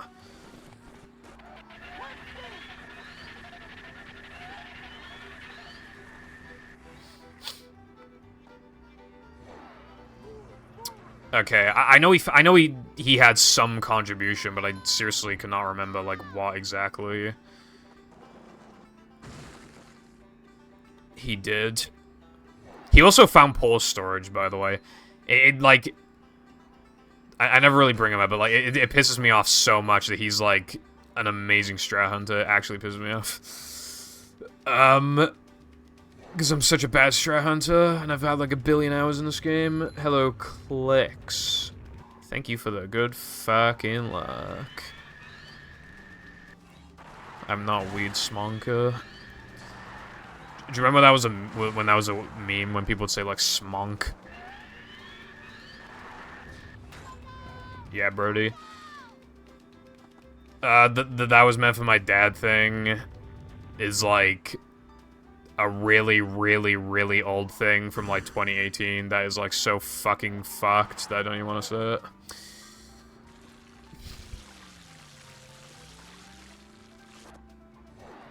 You don't? Damn. It's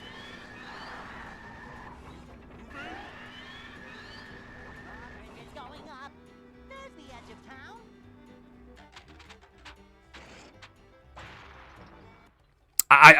Okay, I don't want to be the equivalent of, like, a Twitter user who's like, this person did a bad thing. Oh, what'd they do?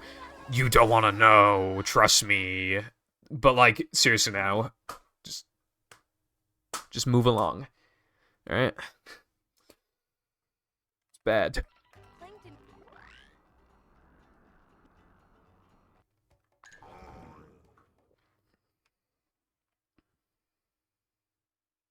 No, my camera's the same. I haven't fucked with the settings. I probably should fuck with the settings in case I can make it look better, but no, I basically just use stock.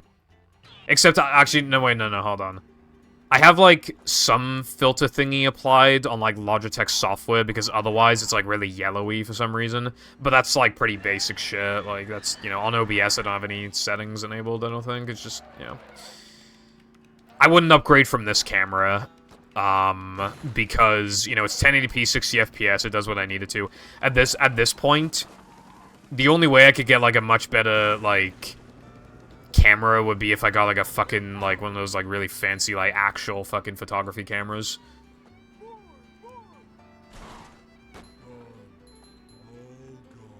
I suppose so, Clicks, yeah.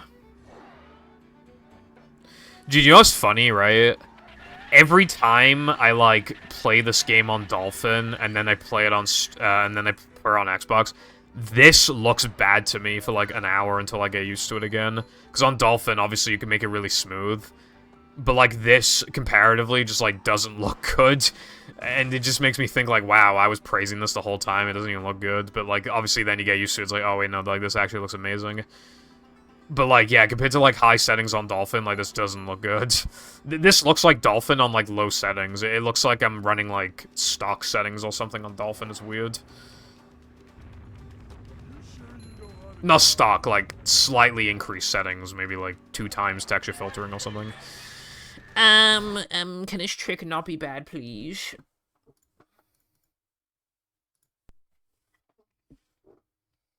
That looks cool, Clicks.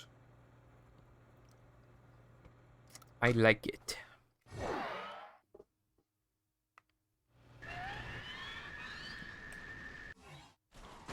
I'm a lab rat. God makes me play movie. Also, it reminds me of the show Lab Rats. I've never even watched the show Lab Rats, but I watched a really fucking long video about Lab Rats, and now, like, that's all I can think about now when I hear Lab Rats.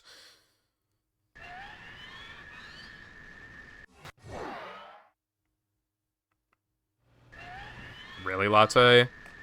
I thought the very first one found was Now That We're Men. But I didn't know if, like, I didn't know, like, the order after that, but I feel like Now That We're Men was found first. And the reason why I say that is because when Laptop Man found, like, a crucial component of it, like, he found it in Now That We're Men, so I swear to God the clip got found there. I'm pretty sure.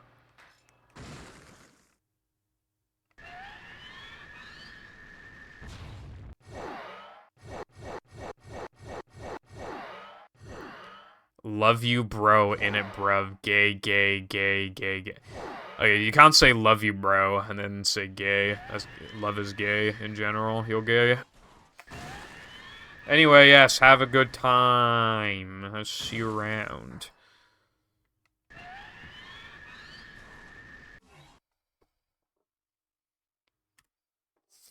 Bitches be like, yes, homo. Oh, okay, well, literally, okay. Okay.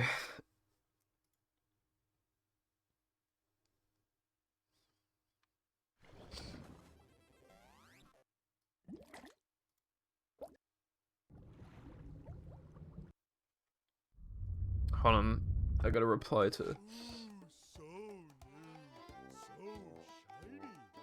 There we go.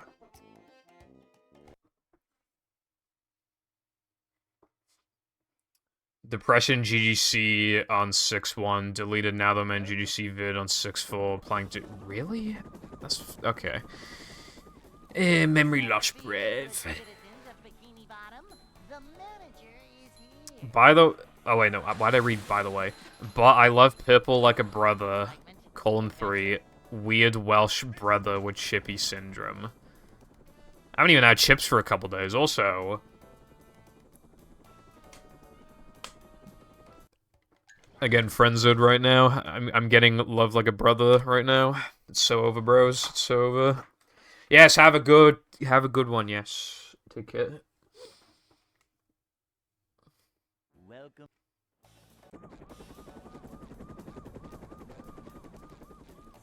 Never fear, good citizens of Bikini Bottom. The manager is here.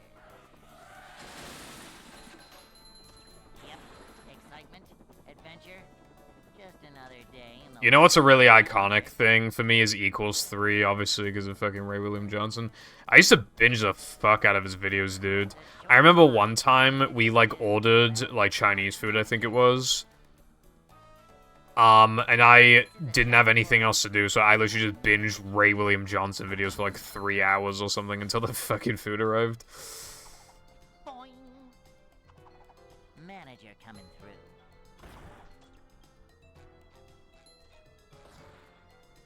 manager coming through.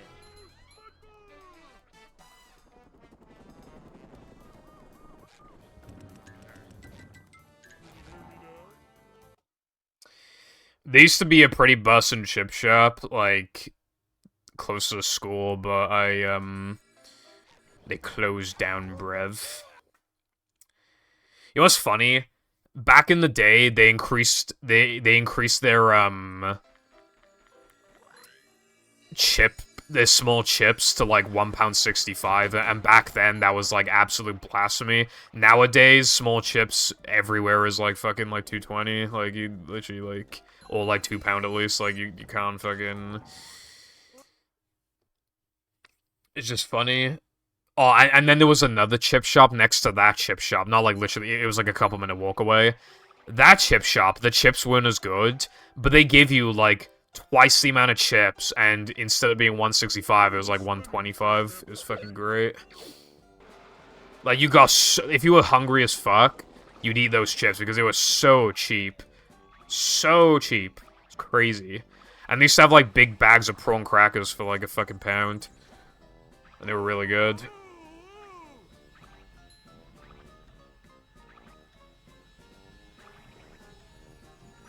Yeah, I don't know, latte. That does remind me, though, I actually did get one lag clip on hard drive, but it was like...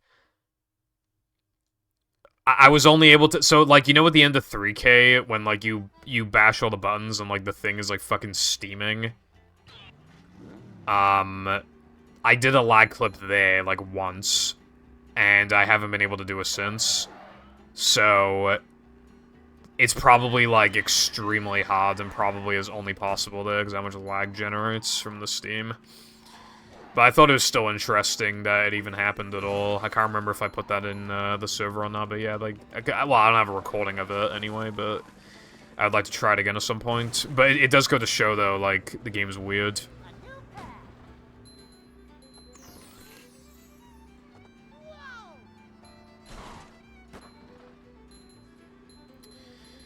It's you know what, right? Like, it's really hard to find, like, you know, like the original, like, you know, not knockoff slushies, like slush puppies. You can't really find them anymore, I feel like. Like, it's pretty much like just the knockoffs that exist now, I feel like.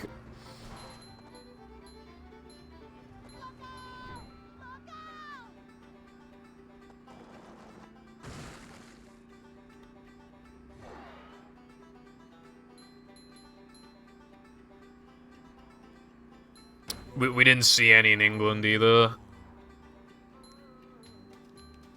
Like, I can't remember the last time I saw a real one. Actually, no, I know one place that there's a real one. Literally one place, and it's like a beach.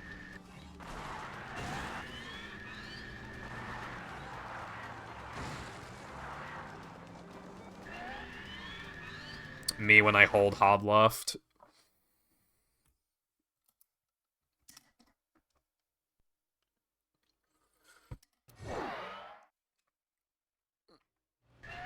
Reminder that the furthest I've gone today was BBBH N level, and the run died because it was objectively unfair, and the game just like gave me an absolutely enormous lag spike, but just didn't move Patrick any further forward. It was like the most unfair thing of all time. And that's the furthest I've gone today.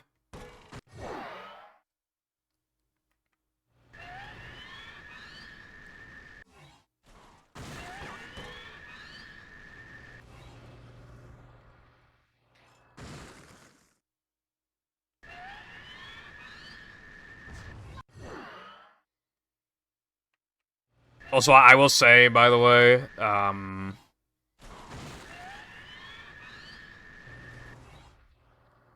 England is better than Wales, TBH. I just wanted to point that out. Because, like, there's actual things to do. And there's, like, more variety of stuff, including, like, shops and shit.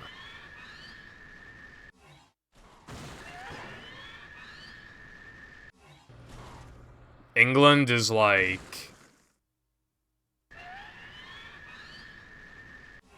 You know, if you look at it more, like, politically, then that's a bit different. But if you literally just, like... If you just want to, like, do stuff... like, England just is better. And I would imagine that you want to do stuff or else you'd be so bored that you want to die. Wales is more about, like, countryside and, like, you know, stuff like that, but that shit's gay. I want to, like, actually do things. Of course, there are exceptions to that. I mean, you have, like, Cardiff and shit, but Cardiff, like, there are so many places in England that are at least, like, similar to Cardiff.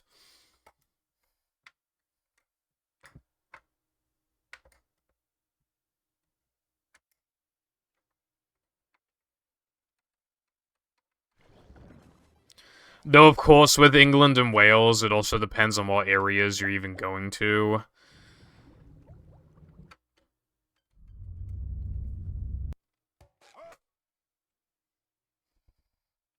Because, like, you can go to some pretty disgusting areas of England if you try, but you can also go to some disgusting areas of Wales.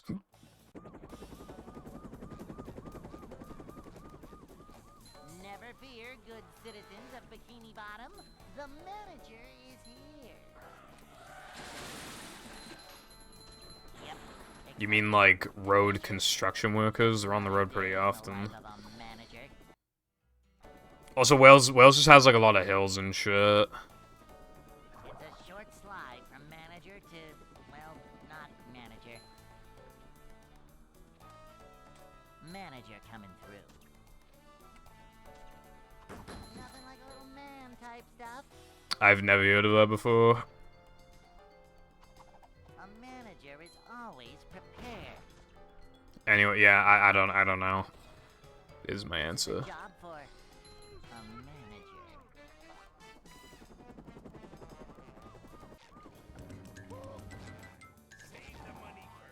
Yeah, no, I literally never heard of that before.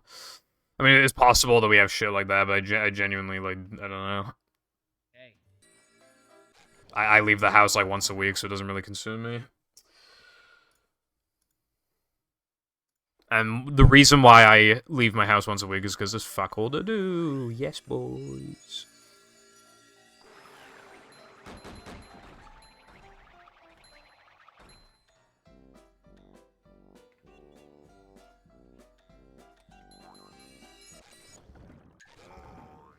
My parents always make comments about how, like, fucking pale I am, and it's actually like, okay, first of all, we never get sun, and second, there's no reason to go outside. Like...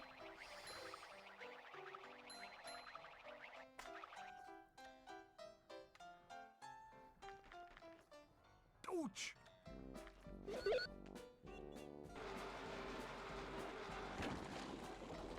god, big stink. Your mum's hot. Like a mouse. Coming through. It depends on where you live, iPie. Where I live next to, like, woods and also, like, a massive mountain. If you try to walk up there, it would take you probably, like, to get the entire way up there, especially if you're not used to it, it'd probably take you, like, an hour and a half to, like, get all the way up there. And yeah, there's woods everywhere. Like, there's a lot of, like, nature. I see squirrels and stuff pretty frequently, and, like, you always hear birds chirping and shit like that. It's kind of nice.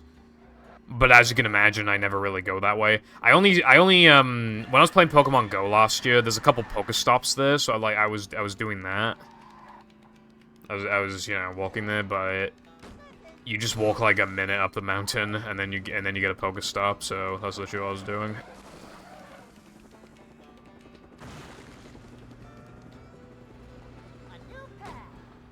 Your mum likes movie, haha. She probably doesn't, She used to play, I mean, like, you know when you're, like, really young and your mum or dad helps you, like, play a game even though even they don't have any idea what the fuck's going on? It was kind of like that with Shara and movie. But I bet she doesn't even remember, like, anything in this game. Or Shah.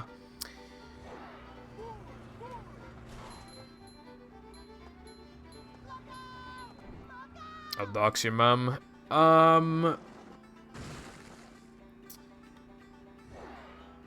See, that sounds nice. Yeah. But again, like, when you live, like, next to it, it's just, like, what are you gonna, like,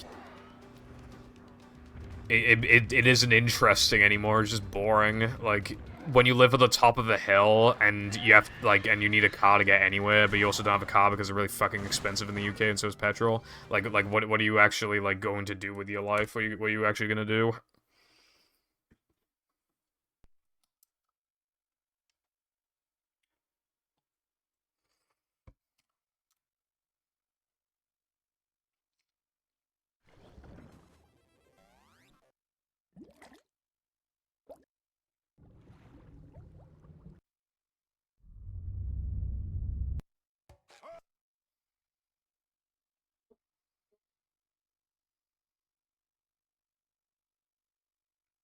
Welcome.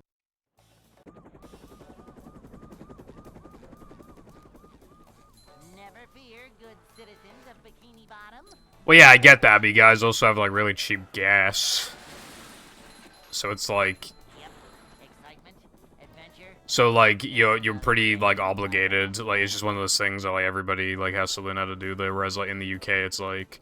We have transportation, but the transportation's, like, expensive, so... Manager to, well, Like, in a lot of areas, like, you don't absolutely need a car, but, like, where I live, like, you basically need a car. always prepared. And because the cars are expensive, the insurance is expensive, the petrol's expensive, the tests are expensive.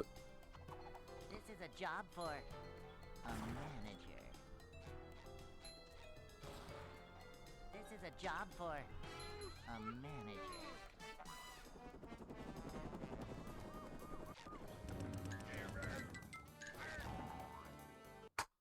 I mean, it's not going to be any easier or harder to learn how to drive on the road in fucking America. I mean, Hey. compared to the UK, like, well, if anything, American roads are just, like, a lot of them are just, like, fucking straight lines, I'm pretty sure. Like, you have to... It takes a long time to learn how to drive here, too, especially, like, I'm just saying... One of the reasons why you wouldn't want to buy a car here is because it's really fucking expensive. I can buy a car, but then I'll have no money left. So what's the point?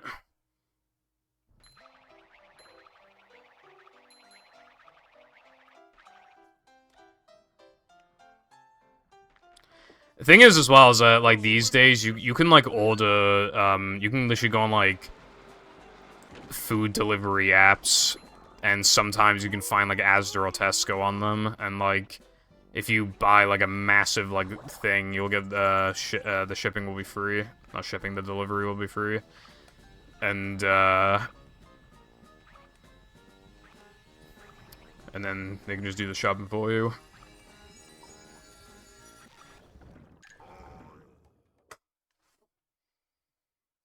In it, bruv. SpongeBob.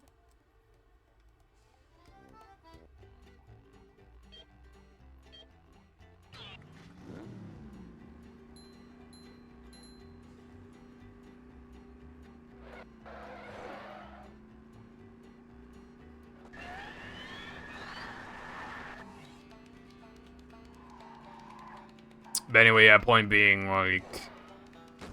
I don't have any IRL friends. I live in the middle of nowhere. I'd have, like, no money left. Like, what is the point of me getting a car?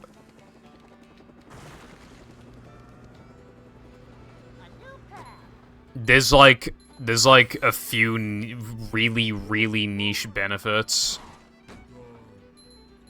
of me, like, having, like, I'd probably be able to take advantage of having a car, like, and, like, really benefit from it probably, like, 4 fucking separate times a year.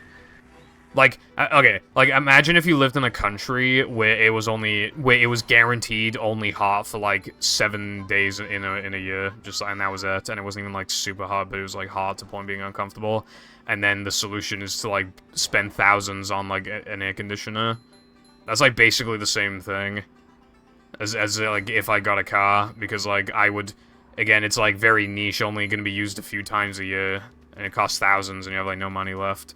And it's like, you can so easily do without. It's like, literally, like, very similar comparison I can make.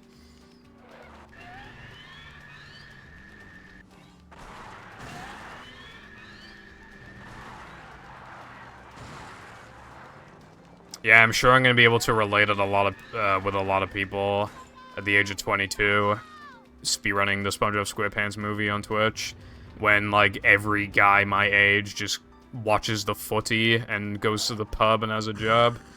Yeah, I'm sure that'll be easy.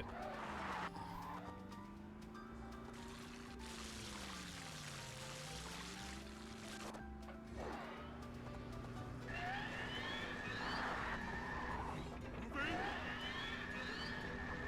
is going up. There's the edge of town.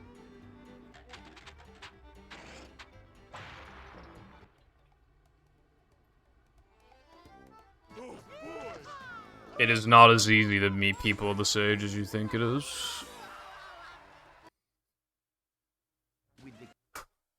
When you're in school or whatever, or you have a job, like, you think it's easy, but then when you're not in those positions, it really is not easy. Like, 9 times out of 10, the reason why you're even friends with the people that you're friends with growing up is literally just because you're forced to be in the same building with each other the whole fucking day. And if you weren't forced to, then you would genuinely, like, struggle to maintain friendships.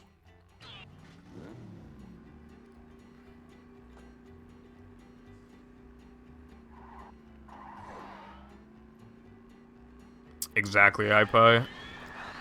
My best bet would be, like, speaking to, like, people online. Like, Welsh people. And then it's like, oh, you want to meet up in Cardiff or whatever, like that kind of thing. But because I'm, like, on such a niche part of the fucking internet, like, that's not exactly, like, easy to do.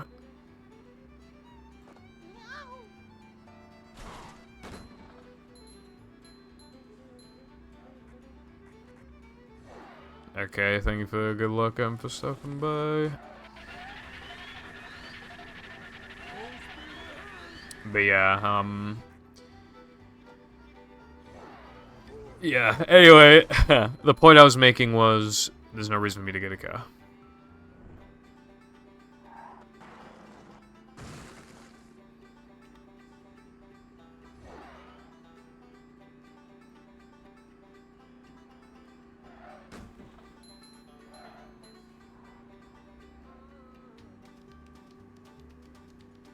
Yeah, like, single woman who, like, lives relatively close and, like, would be into stuff like, which is, like, physically impossible, by the way. And, yeah, just all this other stuff, and it's literally just, like... Yeah.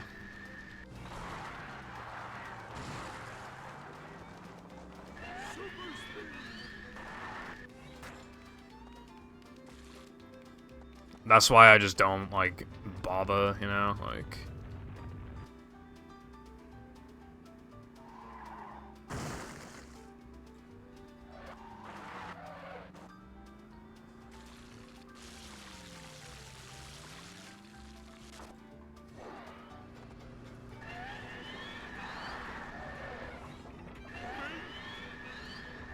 Bridge is going up.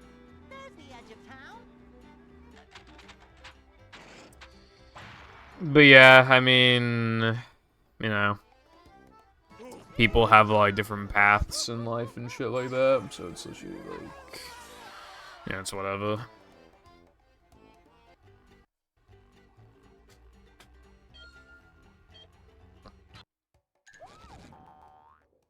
But it would be nice if, like, not all of my fucking friends were from America. But, like, when it comes to speedrunning, the people most into speedrunning are Americans and Japanese people, and obviously I'm not gonna be able to talk to a fucking Japanese person now, am I? Unless they speak fucking English, but even then the time zones are gonna be completely fucked. And also, this game did not come out in Japan. So then, yeah, so like, 90% of the people, not 90, like, 80% of the people that get me in my server, talk to me, you know, be my chat, they're gonna be from America. And even then, even if somebody from the UK is in your chat, right? Like, 80% chance that they're from England. Just, like, instantly, 80% chance they're from England.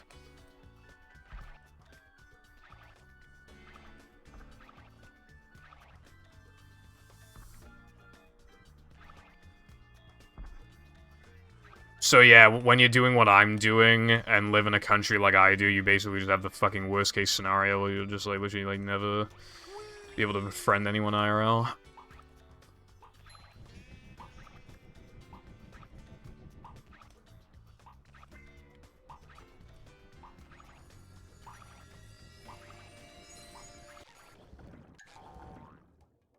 If we're talking like people who have like actually like tried to grind the game and like play it for like extended periods of time, no. I'm the only one. Welsh people are such a rarity that if you just put like a few hours into a game and then get a time, like you'll almost always have a world record.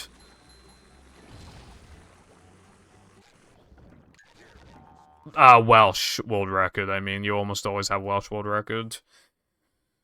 Because, like, Welsh people on leaderboards are not non-existent, but, well, there are some boards where they're literally non-existent, but, that like, even the ones where there are Welsh players, like, most of, like, because they're in the PAL region, they usually won't play, like, retro console games, they'll usually play, like, PC speed games, but I feel like a lot of people who play PC speed games are just not as dedicated as console players.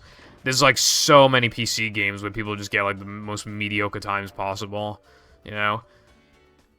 I feel like there just isn't as much dedication to the grind.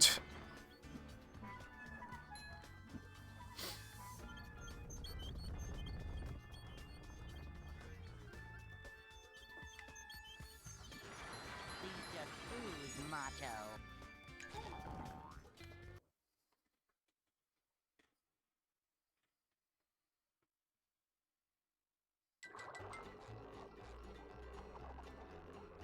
So yeah, if you grind any game for like 10 hours and then do a run, you'll just almost always have just Welsh world records really quickly. There are some games that are exceptions though. There's a really old 70-star run from a Welsh guy, and it's like a mid 48 or something like that. And for Shah, there's like a top 20 time from Wales as well. That does make me feel a little bit better, Latte. It's just like you just have it like so good if it's like Vacuuming up manliness, even in the corners.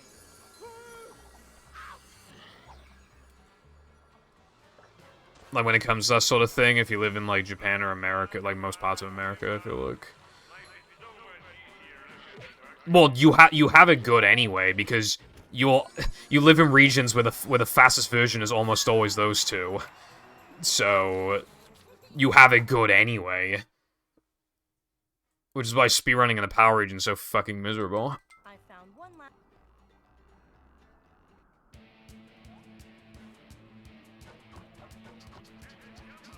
On that note, though, actually, because of F-Zero 99, I was actually looking for F-Zero on SNES. I think this is the first time I've ever seen a Japanese game cost more than the European version. Like, the Japanese version goes for, like, almost triple the fucking price on eBay. Which is really bizarre, I've never seen that before. Bikini bottom chest, nice.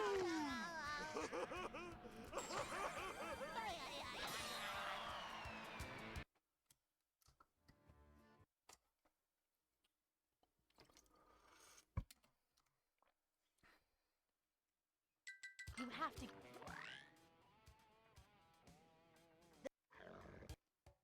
That's my favorite line.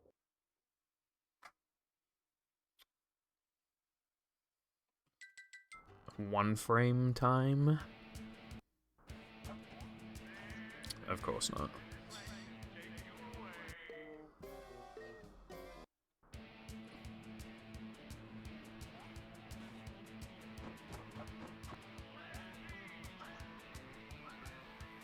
I have gotten better at the category, but, like, I still get a lot of, like, really mid, like, runs. Like, this run is really, really mid. I've gotten used to, like, buffering all the tokens, so I'm, like, I don't reset nearly as much in 3K as I used to, and I dropped that stupid strat in Steamed.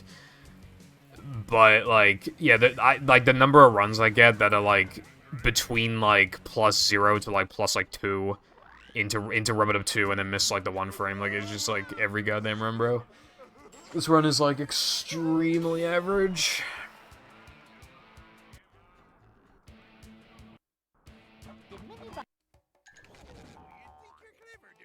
But whatever, I'll try and make this work, of course.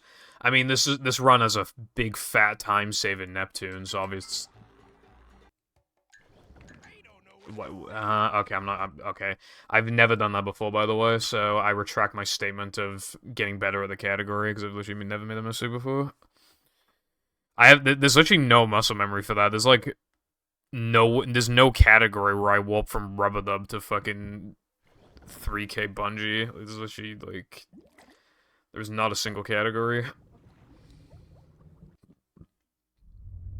Well, in like the old ETU route, we used to do that, but that was literally like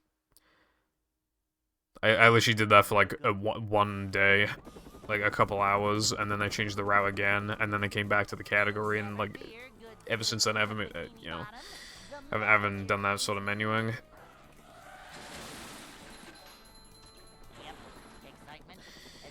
Oh yeah, speedrunning basically is lonely if you're from the PAL region, because most people will not be from the PAL region. If it's a console game, you're just automatically gonna have to spend more money than other people, especially if you have troubleshooting problems. You'll probably get fucked on, like, Twitch rates as well, if you're streaming on Twitch, like, the amount of revenue you get. Not as likely to be able to meet up with people, and the petrol will be more expensive. Basically, it's just not, you know... Oh, yeah, no, that actually pissed me off, Latte. It's fucking really stupid. Like, what is it with websites and just, like, deleting codes that was, like, not hurting anyone?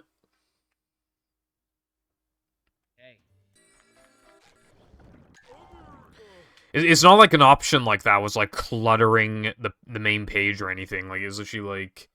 It was just in the search bar. Like, it wasn't doing anything. Unless it's to, like, protect the privacy of users or something like that. But I really, really don't think that anybody would be negatively affected by something like this. And you can even argue, oh, well, why do you need to know that somebody's from England specifically? But it's actually like, well, I don't know, but the code's already fucking there, so what's the point of deleting it?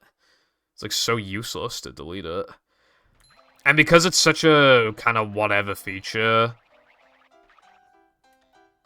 it's never coming back.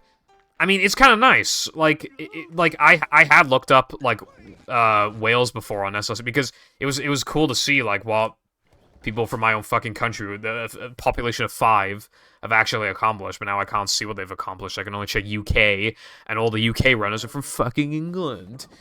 And I don't fucking care if you're from fucking England. England fucking sucks. And also, it's like it's just like the generic place to live, fucking England. Like, oh wow, that's great, man.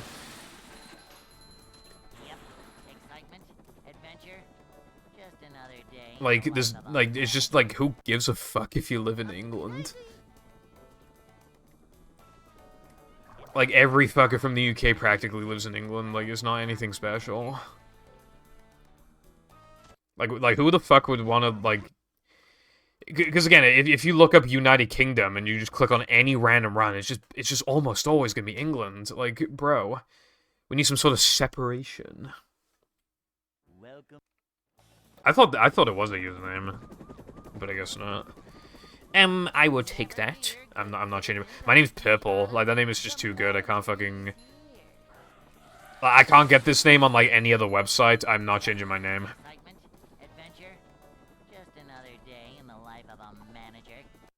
Although Purple RTA got revenge on me by changing his Discord name to Purple, because he made his account in 2016. No, fuck, 2015. So he got the jump on me there. I should just DM him and be like, I'll give you $5 billion to change your username. Manager coming through. It's raining outside. Change it to red. Somebody probably already has a name. Also, no. Yeah.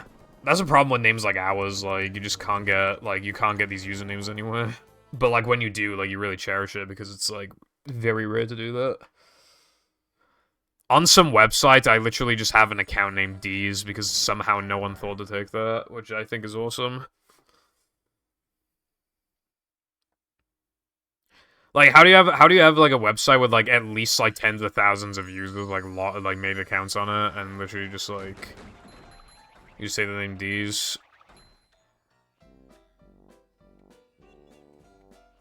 No. I mean, don't you have to put a last name on Facebook?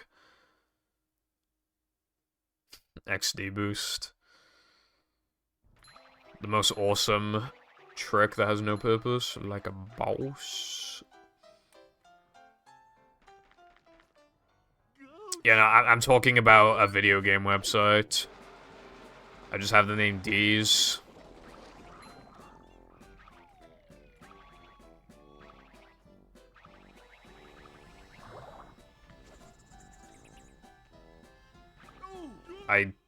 I've never made that mistake before, bruv.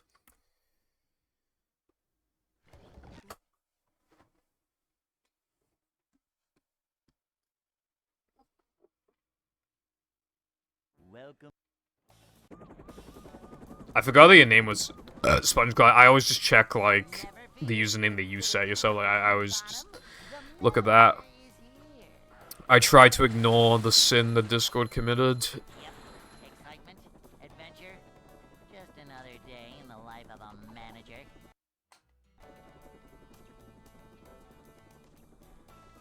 Boing.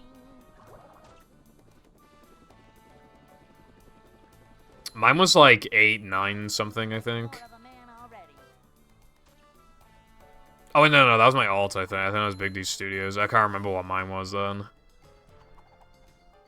But yeah, no, like, that whole thing was so dumb. Like, like, the Discord mods were, like, defending themselves on Reddit by saying, like, if you can't get the username that you want, then you can just put numbers on the end, and then somebody replied to it, like, that's a really good idea, but I wonder if we already, like, had a system where, like, it would automatically generate numbers, like, after, at the end of your name if somebody else already had the username. And yeah, they got ratioed to fuck, because that, you cannot, like, beat that argument.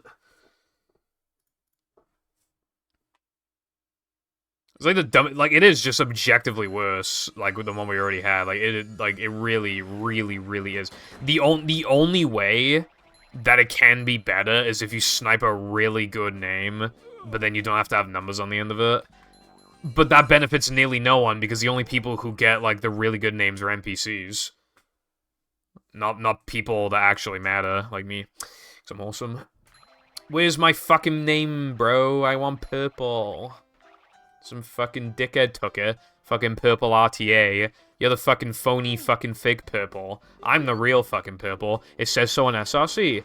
And also, I've been speedrunning since you were born, right? So, how about you go fuck yourself, because I'm awesome and I should have that name.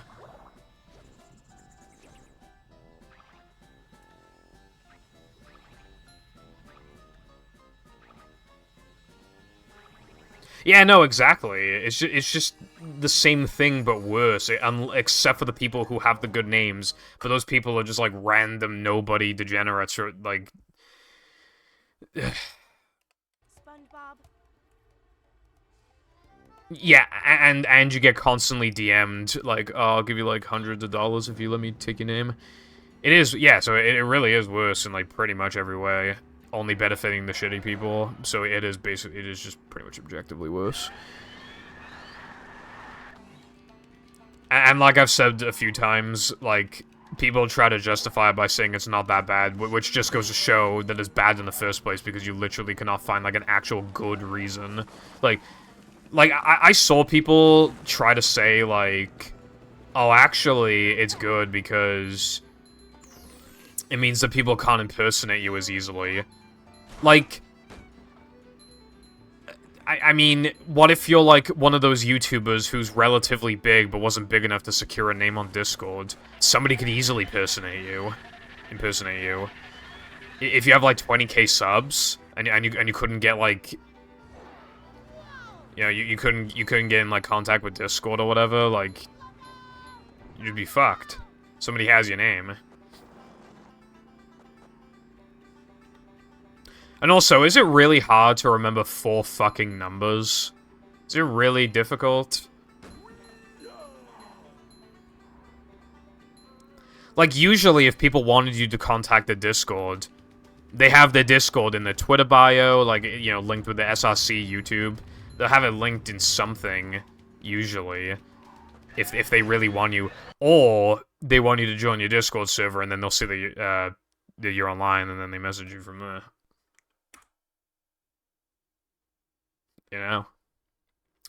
I bet you that purple guy's had several DMs of like, can I have your username?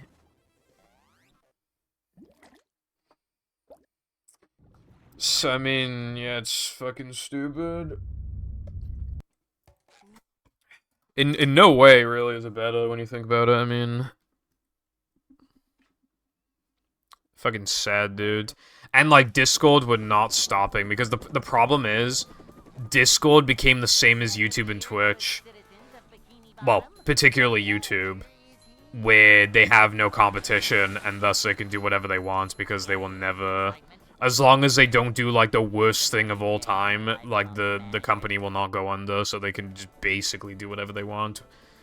There's very little they can't do, basically. Slide from manager to, well, not manager.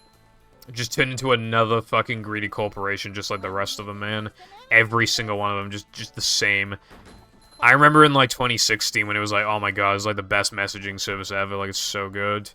So good for, like, communities to grow, and, like, it's just, like, there's awesome people on you.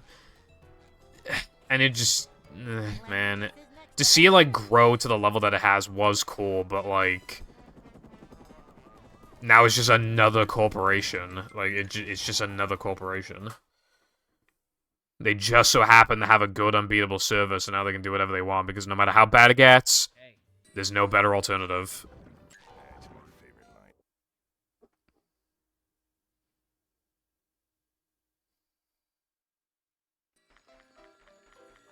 Setting fire to the specific server that contains all the one-word usernames so they all become available.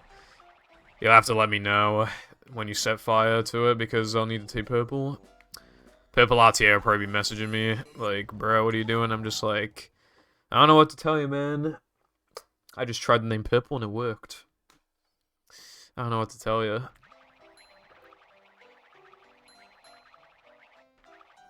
Maybe I should have picked a different username all those years ago, but it's too fucking late now.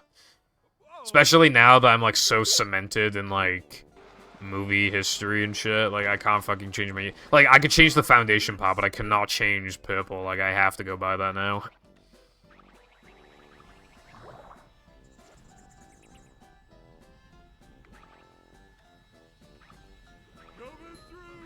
Well, people would eventually stop calling me purple, but from, like, it probably take, like, fucking, like, 8 years or something. I can't be fucking bothered for that, so, like, I can't really change my name.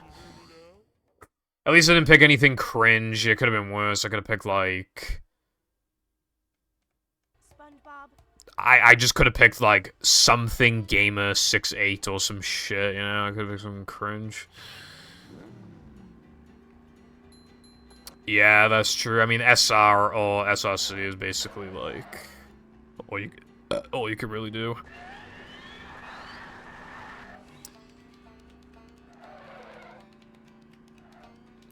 In theory, you could change your username to, like, if it had the, like, the word, if it had to have the word latte in it, like, it could have, like, you could change it to, like, a cup of latte or something like that, but, like, that's pretty unnecessary. That's just kind of, like, stretching it out for no reason. Or cup of latte, or the cup of latte, or something like that.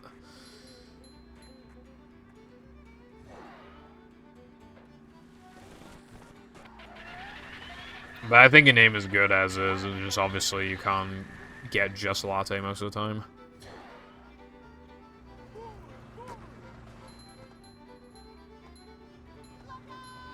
I really don't, like, I mean, people can do whatever they want, obviously. Like, it's not deep, but...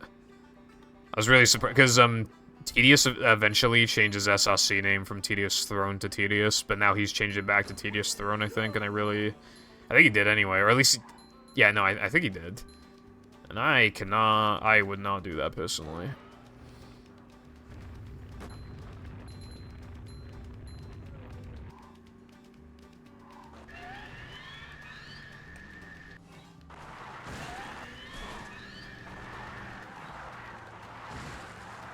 I feel like if you can secure a good name, you just gotta ride with it, you know what I mean? Like, you were lucky enough to get it.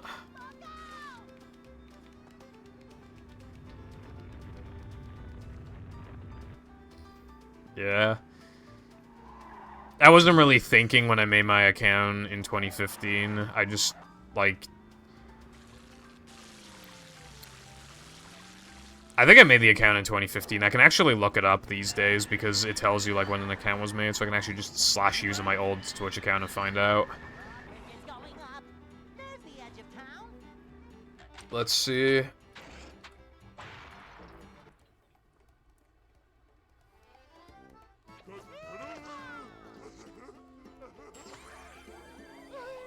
Oh my god, I made it in 2014? What the fuck? Dude, I made it in 2014. What the fuck, dude? I thought it was 2015. Was it called something else and then No, okay, that can't be the case, though. Because the reason why I moved from that Twitch account to this Twitch account is because I thought you couldn't change usernames.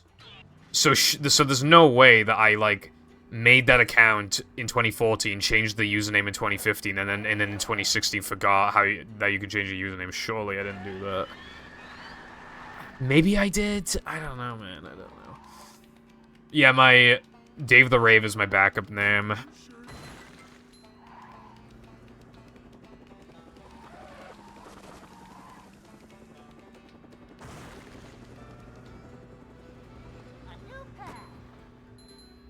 Connecting the chat. Connecting the chat. Welcome to the chat room. Alright, if anybody said anything in the last, like, 10 seconds, I didn't see it.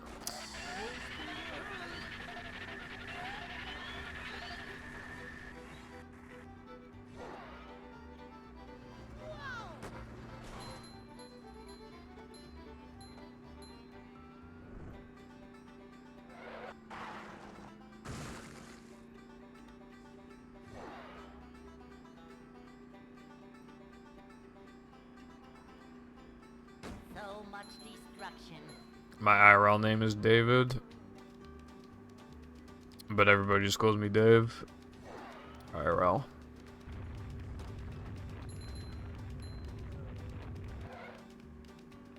To the point where it's just like, damn, like, why do I even have this name in the first place? And everybody calls me the other name. It seems like my Twitch account is older than most battle runners. Created in November 2015. Yeah, like...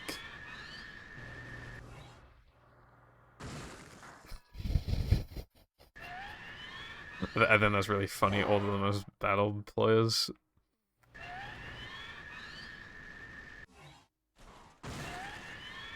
Modern battle runners are probably younger than rehydrated, for real, for real. I've never met an Eric in my life, I'll tell you that.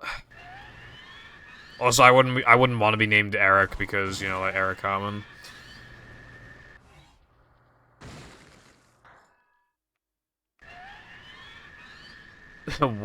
One of 3 in existence. Nice.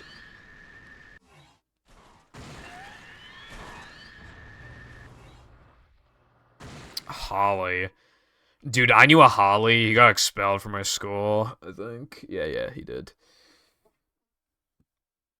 I have no idea what he's up to these days, but I think he might be a COVID denier, I think. If I remember correctly. I think I tried to, yeah, I think he is. It's hard to remember, TBH. Bound to be. Like, I genuinely, I'd bet money on, yeah. I'd bet money on it. But, obviously, I don't actually know, but it's like, he just, the type of person who would, like, yeah, would almost definitely, like...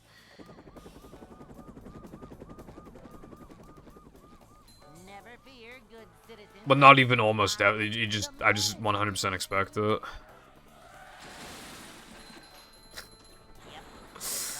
Bro, I remember, like, in my first year of middle school, I think it was, we had, like, I can't remember what we called it because it was some gay-ass Welsh word, but you could just, like, you could, like, participate, like, in, like, an event thing, you know, like a talent show kind of thing, Manager coming through. and, some guys did, like, the Harlem Shake, and we thought it was, like, fucking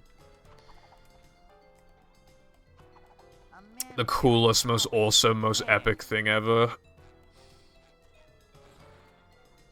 Like, we made fun of, like, everyone else's performance. The teacher told us not to, we did it anyway. That was, like, the one that we didn't make fun of. Because Harlem Shake. Fucking hell, man. Hey. Yeah, I didn't really fuck with a lot of people in school, but I didn't block anyone. Like, because, like, you know you never have to speak to them ever again anyway, so it's just, like, you know. Hell, even when I was in A-levels, I massively reduced the number of people I talked to, like fucking, like 5 compared to the previous, like, dozen.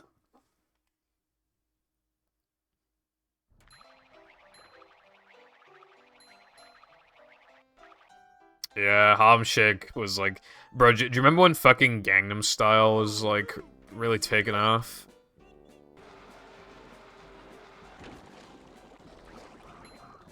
I remember, we were in swimming class, and we were sitting by the pool waiting for the teachers to tell us that we could go in, and I remember me and my friends were talking about fucking Gangnam Style, because I just watched it, like, last night or whatever, I was like, oh my god, guys, have you seen Gangnam Style? It's, like, so epic.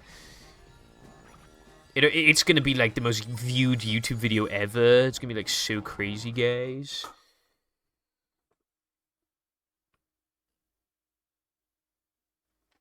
SpongeBob. Howdy latte? Don't mind me asking.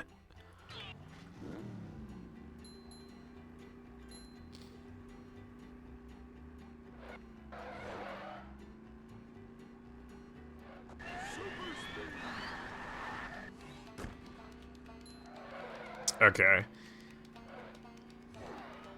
I mean, well, honestly, like, as the speedrunning community grows, like, there's more and more, like, stupid children that join the community, so I don't think you'll feel young for that long. One thing that always made me feel young, because of the days off I had in school, like, I didn't have to come in a couple days, so sometimes we go to, like, the pub or whatever on, like, a Tuesday, and, like, I'd be the youngest one, like, in the pub by a country mile. Like, the second youngest person there would be, like, in their fucking, like, mid to late 20s. And I was literally sitting there at the age of, like, 16.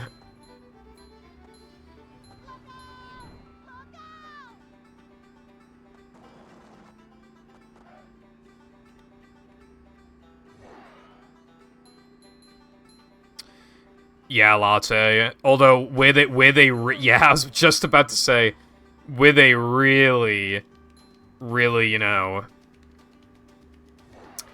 where they really feel welcomed is the modding server, because with speedrunning, like, they'll probably try creek skip, like, once and then just give up, whereas, like, with modding, obviously, like, their imaginations run wild, and obviously they don't know, like, the limitations, so they're just, like... can you make, like, a mod with, like, insert literally impossible thing here? Why is it not possible? Oh my god, why is it so hard to make a fucking ISO? Oh my god, how do I, like, play the mods? How do I download Dolphin? Like...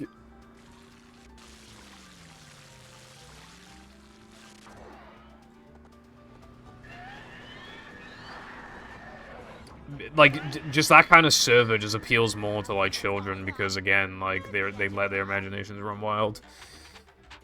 Whereas with speedrunning, like, they're gonna try, like, 2 things and then give up.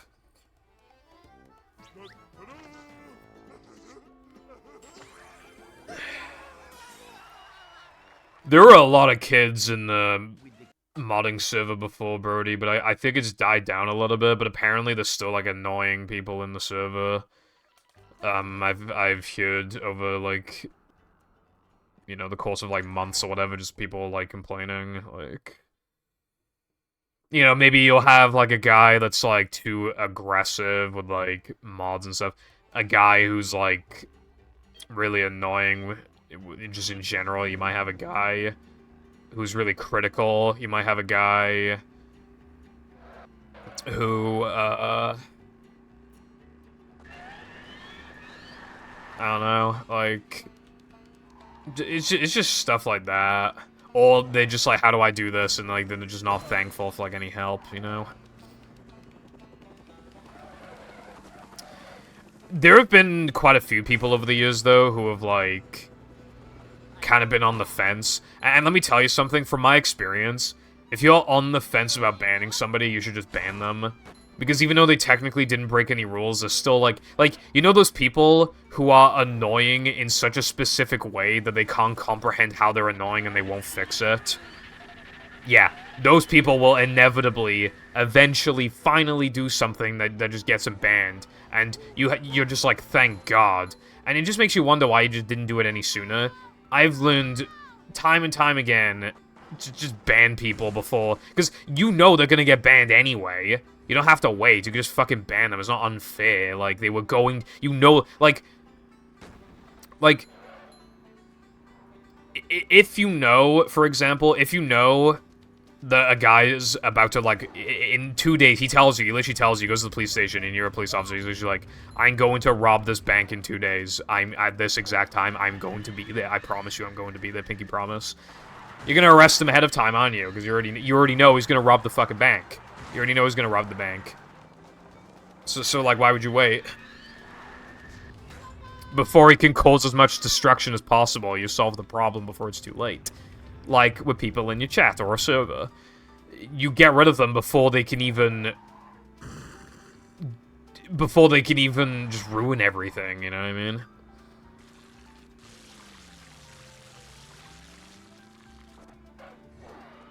One of the rules should just be, like, don't be really fucking annoying. I mean, they won't understand that they're being annoying, but then it also justifies being able to ban them. Also, hello, Crash. What is up? Thank you for the good fucking luck.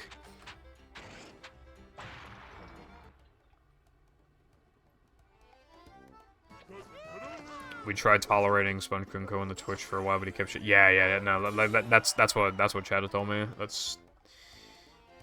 Yeah.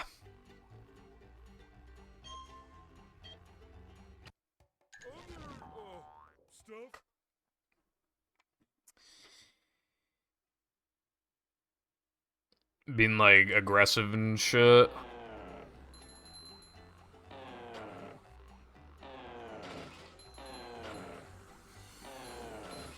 What about Knucklehead?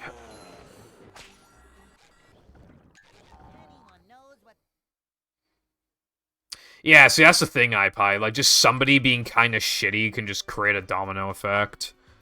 And eventually cause, like, arguments, or even just, like, make somebody want to not type in the server or anything like that, you know what I mean? Like, the modding community is really cool, and you guys do, like, amazing stuff. Stuff that I could never imagine, like, doing. Like, just, like, these really big long-term projects. Like, it's really impressive. You guys, obviously, I mean, you give content to people for free. Like, that's really commendable. I think you gotta put your foot down more often, though. Honestly, like...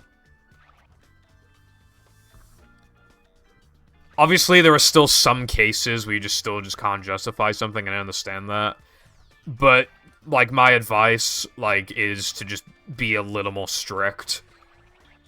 Just kind of call people out a little more often on their bullshit, you know what I mean?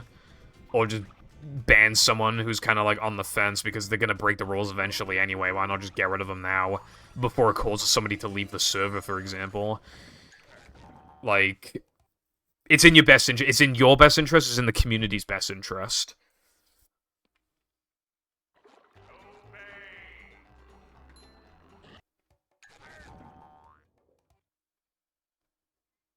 Because otherwise, what people might see is a shitty server full of stupid fucking argumentative little baby children, instead of, like, this really passionate community that that, you know, they make their ideas come to life and just really, you know, give people a lot of really unique, interesting content and really push what's capable, what's even possible with the editor. And you might even find out a lot of little tiny little things about the game that just need to find out.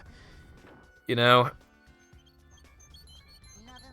Because that's what I see, obviously, is a very passionate community that makes awesome stuff, but some people might not see it that way, so... Again, you just gotta be strict. Because that the fucking modding server has basically always had the reputation of stupid little children. Pretty much always, really, so... You know, they're gonna show up, it's just inevitable, but again, like, you just gotta... I feel like you just gotta do something about it sometimes.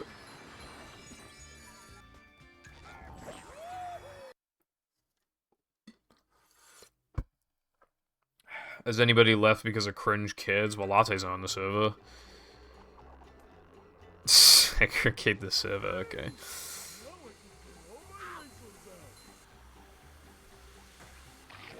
I just see, like, I see people just kind of like, I mean, I flick through some messages, and it just seems like some people are kind of passive-aggressive towards each other. From what I don't know, maybe that's just my perspective. Like, I don't actually know these people, a lot of these people in the server, but I just see passive-aggressive messages and stuff like that.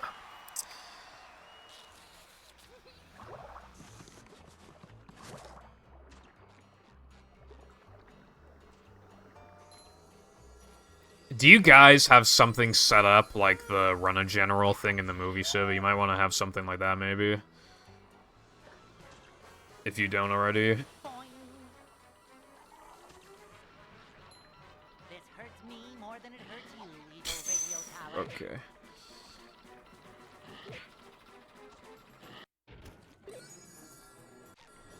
Oh, bro. My pussy is wet.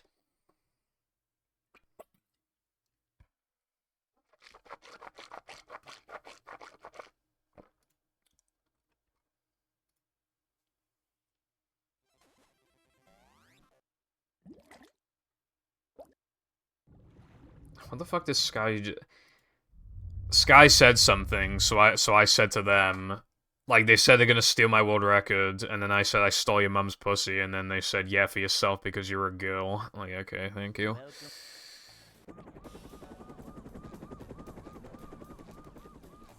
Never fear, good citizens of Bikini Bottom. The manager is... It's probably better if you join the server from, like, having an actual, like, interest in, like, modding. Excitement, adventure, just another day.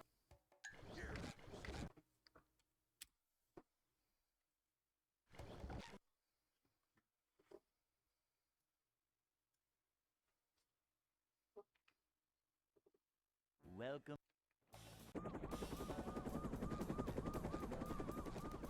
Because, like, that's what it really should be at the end of the day, like, documentation, modding, and, like, discussion of the mods.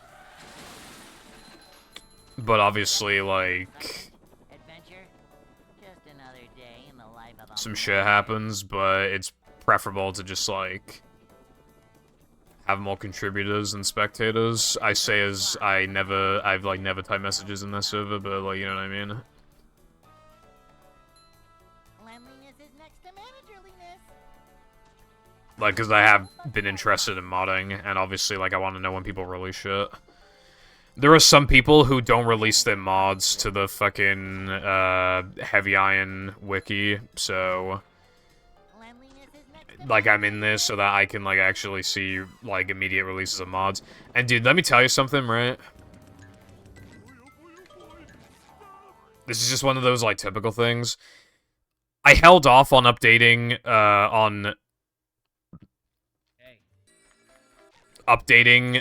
Get the Crown, Save the Town of Mr. Krabs. Yeah. And then, it updated. And then after a while, I was like, okay, it's probably not going to get another update, so I'm going to update it now. Guess what happened today? Dude, I literally only I had to rebuild the ISO, like, fucking, like, 2 days ago. There's another update, so I had to rebuild it again.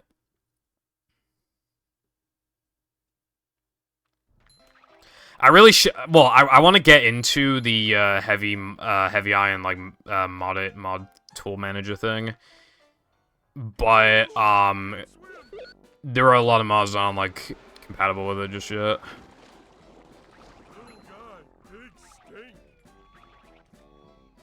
I know I don't have to rebuild ISOs on Dolphin, but like I wanted to because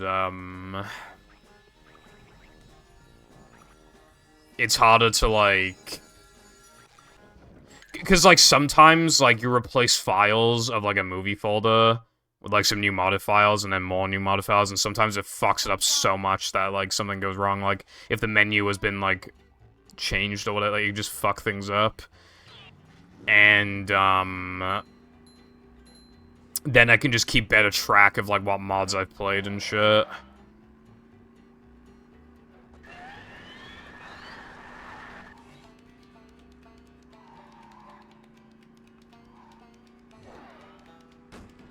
The modding tutorials are annoyingly for battle, which is like way more finicky than movie, and there's also more movie mods than battle, so it's actually like, why the fuck are the tutorials for battle?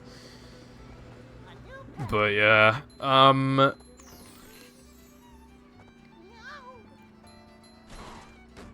Chatter broke the level a lot. It's unironically... Oh wait, I think those are separate messages. It's unironically easy to rebuild Xbox ISOs with a recommended prompt and GameCube ISOs. Why would you need to build an Xbox ISO, though? Because the Xbox can't read ISOs.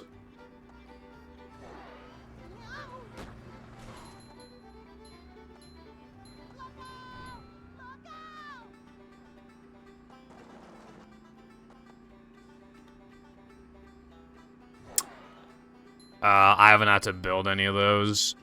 I mean, people shit on GameCube Rebuilder. I've literally never had issues with it. I think people... Literally, right, all you do, you take a fresh thing in movie, you drag the modded files in there, and then you open GCR, and then you select, like, do not use game.toc, and then, like, you locate, like, the root, and then you just save it as what you want to, and then click rebuild. It literally takes, like, 4 seconds to rebuild it. I literally, like, don't know why people have a bitch about it. Chatta gave me a tutorial before on how to, like, extract, like... how to extract the ISO with, like, Dolphin and shit, and, like, it was unironically just more complicated, like...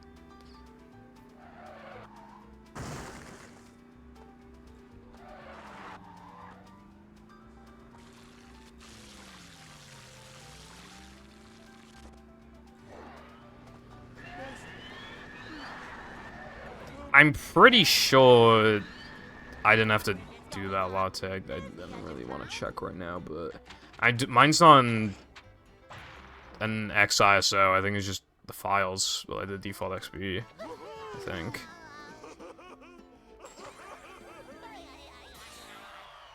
I don't know. I'm pretty... I don't think I've ever made an XISO. That's why I'm...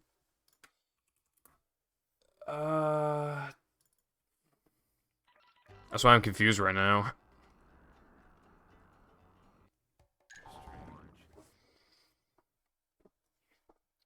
Okay, let me open Zemu. Okay, let me make sure it's on 0 volume so that, yeah, okay, it's on 0 volume so you won't hear any movie sound effects while I try to figure this shit out. I'll probably be able to find, like, the path, like... I'll probably be able to find the path after I'm done with this. But I'm pretty sure it's not an XISO, because I swear to God I've never built one before.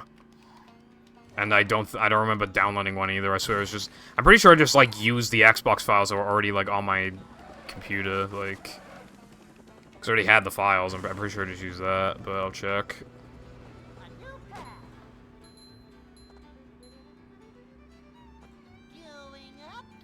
Your mum doesn't work, iPie. I'm sorry, that was mean. Also, why has there been no Zemu update for 500 years? It's making me sad. I can't tell if they're, like, hooking up a huge update or if they're just taking a break. But I like to think that I wake up a week from now, and they're just like, oh yeah, we massively improved emulation, now we have, like, 100 games running perfectly, like, holy shit, this is amazing. But it probably won't be, they're probably just actually taking a fucking break, which is unfortunate because... movie emulation has not gotten even a little bit better.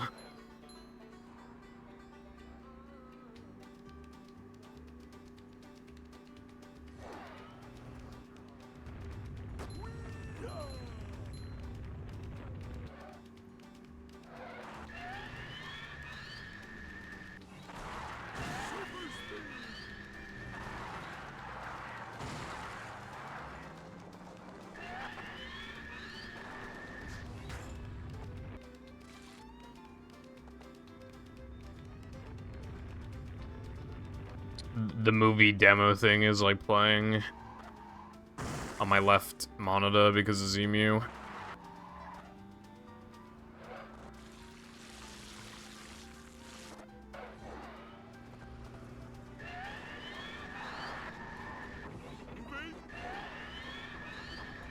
It's going up. Damn, another 211 for the books.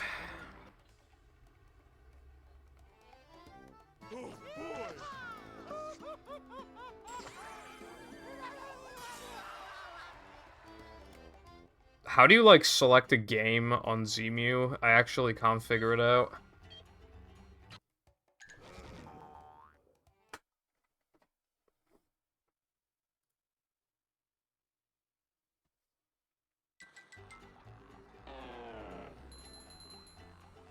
Okay, you know what, Latte, I honestly I don't think I can help you out because I can't even figure out how to fucking... Can't figure out how to do this shit.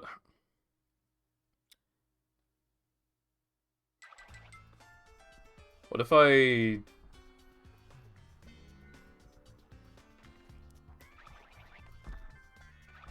Okay, hold on. Hold on a second, right? It took me to a path, but that path is an ISO, but it's not an X-ISO, it is an ISO. Now this is making even less sense.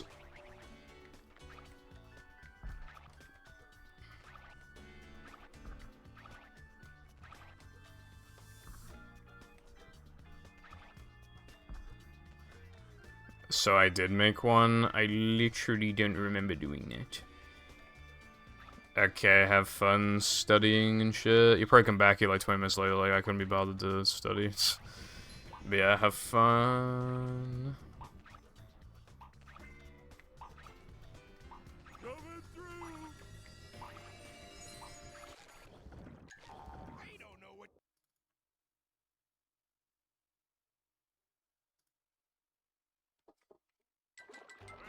I selected the disc latte and it didn't do anything, so now I'm kind of concerned.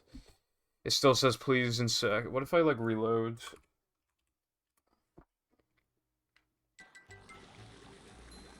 Okay, yeah, now it's working. Quirky. Well, I'm gonna close Zemu now. Fucking hell, man. When's Zemu gonna get another update, though? I'm really, like...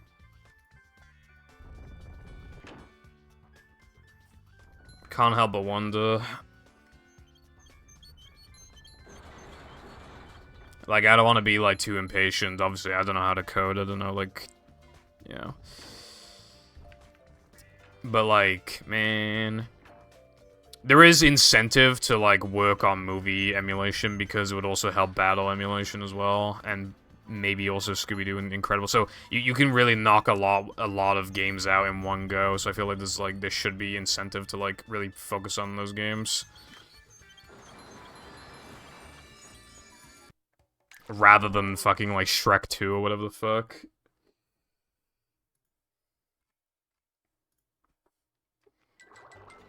You know one thing that also, like... Dude.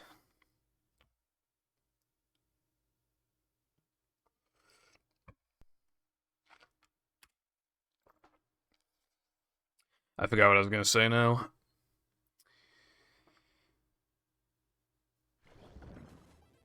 I'm playing pretty bad today.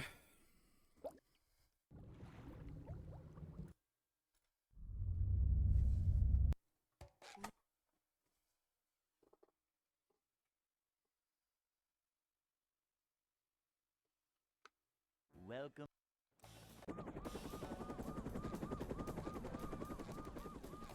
Never fear, good citizens of Bikini Bottom. The manager is here. Yep, excitement, adventure. Just another day in the life of a manager.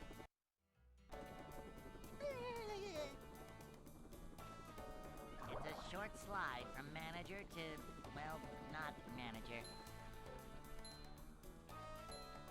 Cleanliness is next to managerliness.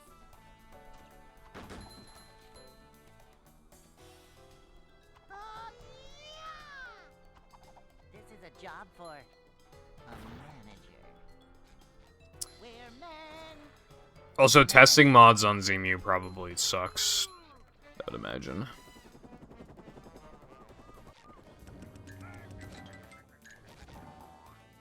But it's just kind of, I mean, like, when it comes to the big mods, like, they're pretty much all gonna have to be on Xbox because of how much, like, obviously, a GameCube release as well, but it's gonna have to, like,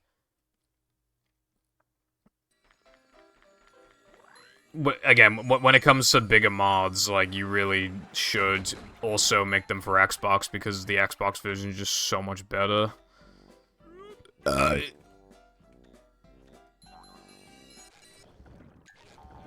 You know, no 30 FPS shenanigans, and, like, the game actually looks good. It's fucking awesome as well to have her on, like, a console. Especially a console that can, like, officially output something like this.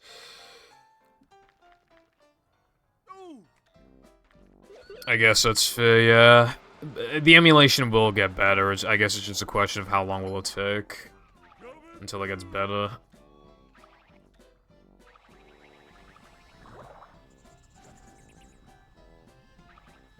Because, like, it could maybe just randomly just get a lot better in the next few months, but realistically, I think it could take another, like, 2 years or something, because it seems like, you know, what's stopping the game from, like, actually having good emulation at this point isn't even necessarily the emulator itself, but more so the lack of optimization for specifically this game. Because it seems like they're randomly selecting games that just kind of try and perfect. At least that's what it seems like to me.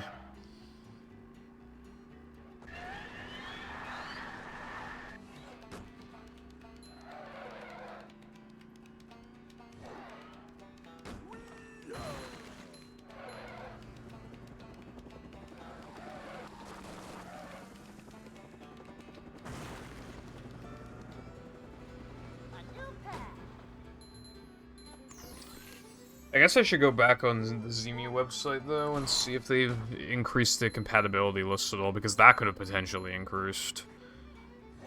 Watch me just click on it and just see the SpongeBob SquarePants movie, like, on Perfect. I'll be like, okay, thanks. Nobody told me.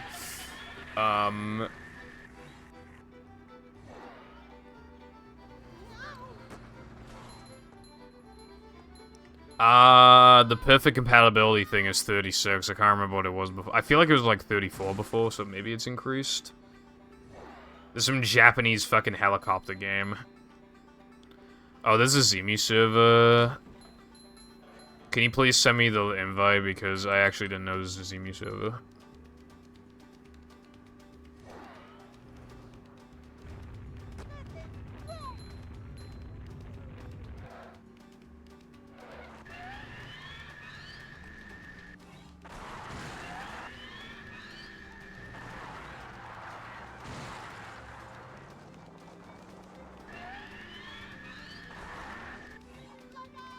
Thank you.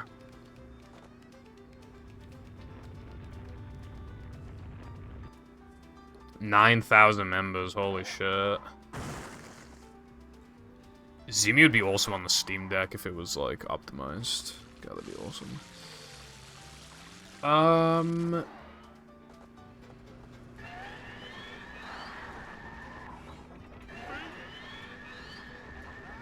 going up. There's the edge of town. Let's see.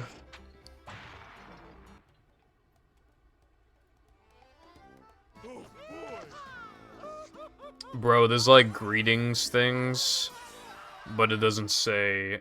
Oh wait, you must take a few more steps before you can talk. It might be... Yeah, I agree to the rules, whatever, bro. Yay, glad you're here, Purple. We're so fucking glad. This is life-changing. Who the fuck is Redhead Nerd?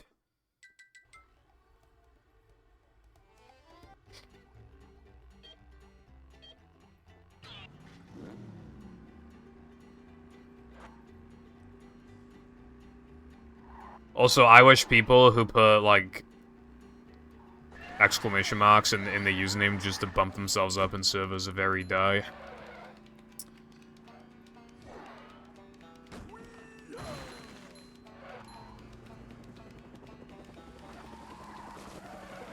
You mean, like, a game themed around Sponge on the Run? In, Greetings, Latte.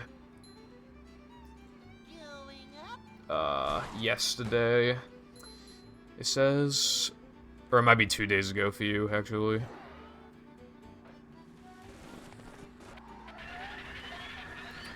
I guess that could have been interesting, Ryan, but... I guess, I mean, I don't know, it's like...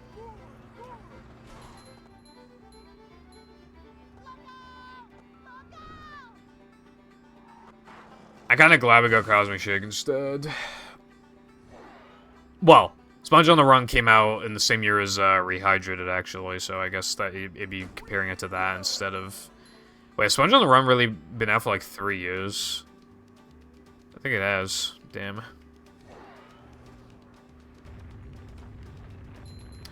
Sponge on the Run looks amazing. It looks so fucking good. That is like the only good thing I can say about it.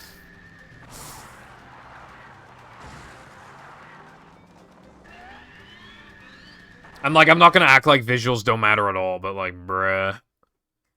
If it looked trash but was a really good movie, obviously you could look past it looking like trash, but no, like, this is literally just like a shiny, like, turd. Like, it's just like the most beautiful turd you've ever seen, but still a turd, you know what I mean?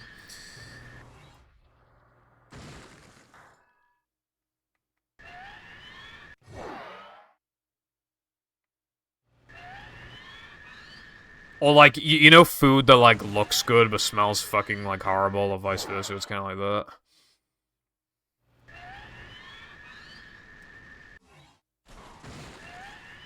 Like cheese.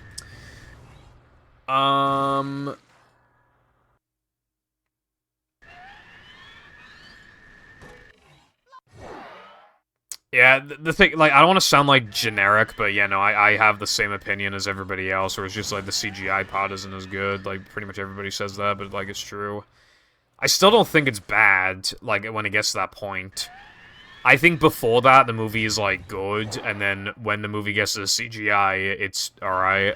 So overall, I'd say it's a pretty decent movie. Definitely could see a lot of people enjoying it overall. And I'm glad I watched it. I think it was a good enough watch, you know? I've seen it twice. Don't really plan to watch it again anytime soon, but I probably will in, like, a few years. You know, just to try and, remember stuff. You know, it's not, like, offensive or anything, you know what I mean? But...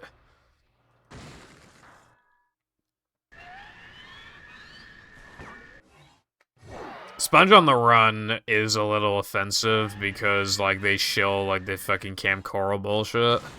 I can't tell if the movie is, like, canonical or not because they actually make, like, Camp Coral's, like, a big part of, like, you know, trying to convince, King, whoever the fuck, that SpongeBob's a good guy or whatever, even though that has nothing to do with anything. You think this guy that, like, stole this guy's pet, you think he's gonna be like, oh, well, now that I know that you're a good guy, even though I could tell that you're a good guy anyway, because, I mean, just fucking look at you, like, you clearly can't hurt a fly. He doesn't even, I don't even think he gives him the snail, does he? Doesn't he, like, doesn't he get his guards to run after him, so, like, that whole, like, Camp Coral flashback stuff is, like, completely pointless. That's kind of one of the issues with the movie, right? There were, like, multiple points where, like, something could have easily not happened, and it still would have progressed at the same pace. Or, like, or it could have progressed faster. Like, in the original movie, in the first SpongeBob movie, everything they do is important. Everything, right? Like, you have SpongeBob and Patrick, like, being a fucking kid, being kids, to show the childlike nature, because it sets up the entire tone of the movie and, like, the whole point of it.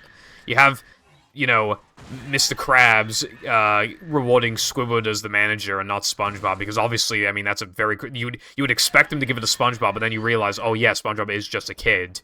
Like, and that's been shown already, but we already know that anyway, as longtime fans of the show. Then, Plankton comes up with the most evil plan ever, and Neptune freaks out. Obviously, you need to have him freaking out, because you need to show why he's so pissed off. Royalty stuff plus, like, hiding his baldness. And he freezes Krabs. SpongeBob now has an incentive to, like, save Mr. Krabs. And nobody thinks that they can do it, but, like, they're gonna do it, right? They're already like, no, fuck you, we're gonna do it. We're gonna prove that even though we're kids. Or, well, at first they're like, we're not kids, so that's why we're gonna be able to get the crown back. And, like, everything that they do is important. When they cry before Mindy gives them the mustache, it goes to show that is realistic. That is realistic for childlike characters to get this far. And, like, just no matter what they do, something always goes wrong. Has been building up. And they can't even get to Shell City, let alone get the crown. Of course they're gonna fucking cry. Like, that's important to the story. You know? Like, everything is important. But in the third movie, the Dancing Pirates, what's the point of that? What is the point of the Dancing Pirates? What is the point of all the Camp Coral bullshit? He wasn't gonna give back the fucking snail in the first place.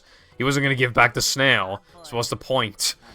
It's all just pointless. And also, when they get to, I forget the name of wherever they went to, but when they got there, they had like a compilation of them just messing around and having fun. In a lot of movies, obviously they just do that to kill time and to just, you know, show you around. And that's fine in itself, but SpongeBob's supposed to be caring about Gary. Like, it actually makes him look like a bad person. And obviously if that wasn't there, like, the movie would just be way faster. Like, just need to pad it out.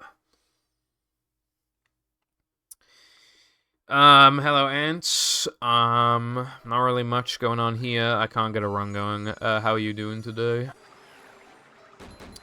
But yeah, that's my criticism of the third movie. Just, like, it's so... Like, there were just so many things that could have just not happened, and, like, you know, the story would have went basically the same. Whereas in the original movie, and even a lot of parts of the second movie, like, there's just so many instances where like, most scenes, like, progress something. That's why, even though the first movie is, like, very fast-paced, like, kind of to a fault in my opinion, I really do think it should be longer. At the very least, like, every scene has a meaning. Like, they all, like, are necessary.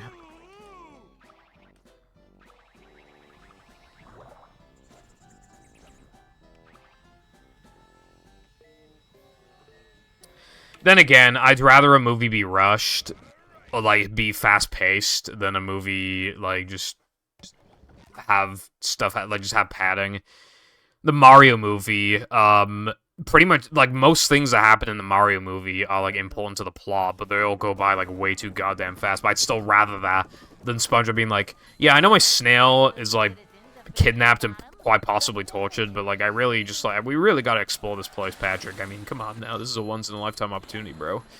Like, it just makes you... And then they try to have, like, the whole thing about how, like, SpongeBob's a good person, which, by the way, A, didn't even convince the king anyway, and B, well, apparently he's not a good person, because he was let his snail get tortured for an extra few hours because he wanted to fuck around in some place that's basically like a fucking casino kind of type thing.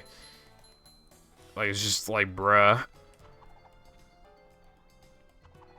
Manager coming through. I'm kind of glad that this game isn't backwards compatible on Series X, because this game would have been, like, mega pay to win.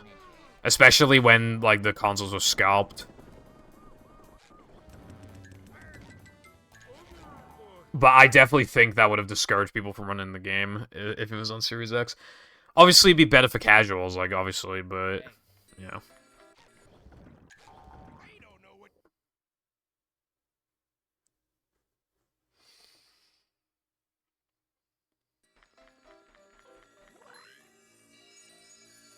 It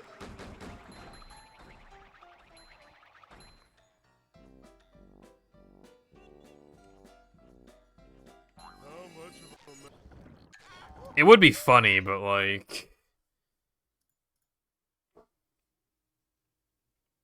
I just think it's for the better of the game that isn't, like, a thing. I think... Well, I've said before, but my theory is that the reason why movie is not backwards compatible is because of rehydrated. Because like if battle was backwards compatible, it could hurt sales of rehydrated, and you can't put movie on there without battle. Like that's just weird. So that's my game theory.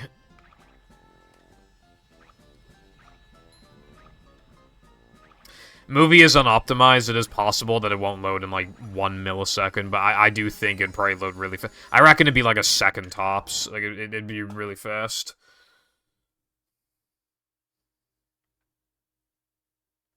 SpongeBob. 2560 by 1920, maybe. My capture card can't take something like that either. I'd have to like make it like 1080 or something. Yeah.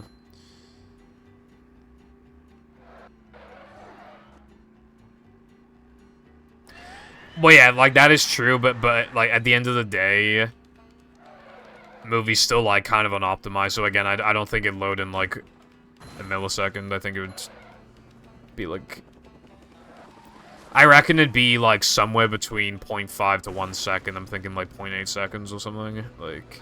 Which is still really, really fast.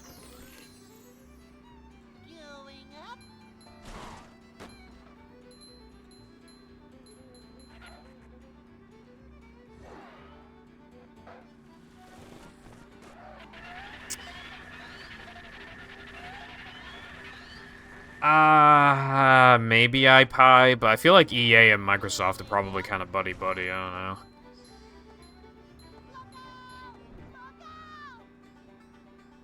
Yeah, I saw before, Ryan, because I looked up, like, Conker speedruns, and I saw the people playing on Series S or X. But that's the thing, though. Like, I think X is, like, a teeny tiny bit faster than S, but a lot of people just play on S because it's so much cheaper. But, like, imagine if you bought S, like, just for Conker. Like, that is so expensive. That's so expensive to the point where it's like you could have just bought the fucking cartridge. That's like, on its own is really expensive. I'd love to be an owner of the Conker cartridge, but obviously, like, they're so expensive. Maybe one day. If I could ever get, like, a really good deal... I don't even know how much they go for anymore, but if I could get an NTSC copy for, like, a really good deal in good condition, like, I'd probably have to at that point, you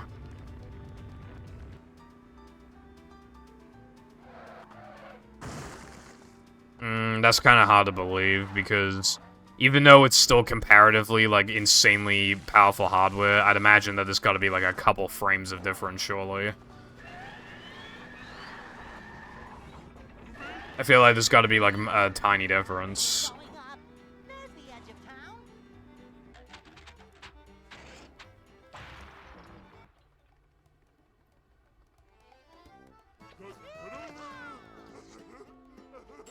Dude, Sonic Heroes got fucked. Sonic Heroes unfairly treated.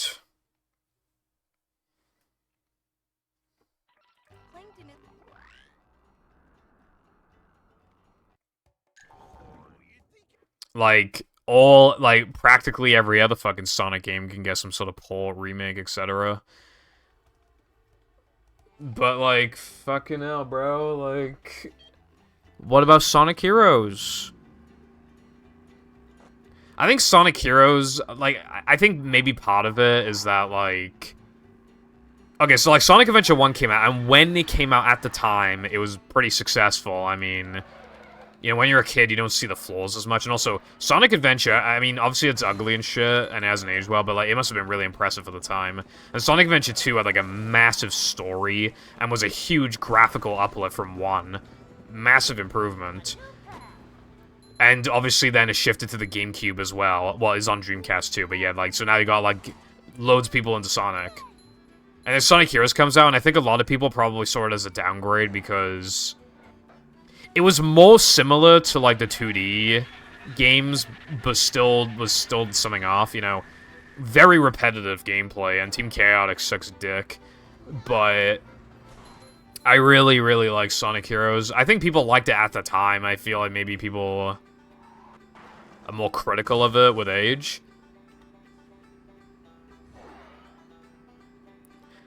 Well, yeah, like I know that as well, but also it just in general it also just hasn't aged that well in some regards anyway. But obviously at the time it was like quite successful because, well, pretty big change, you know, to go from these like, you know, kind of basic 2D levels to like this huge 3D, you know, with like a massive story and everything and like full-on voice acting.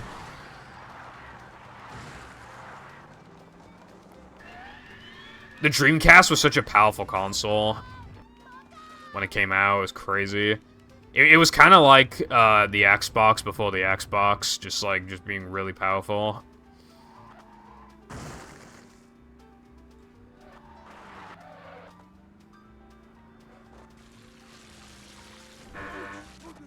It can even handle VGA resolutions, which is pretty impressive. Bridge is going up. There's the edge of town.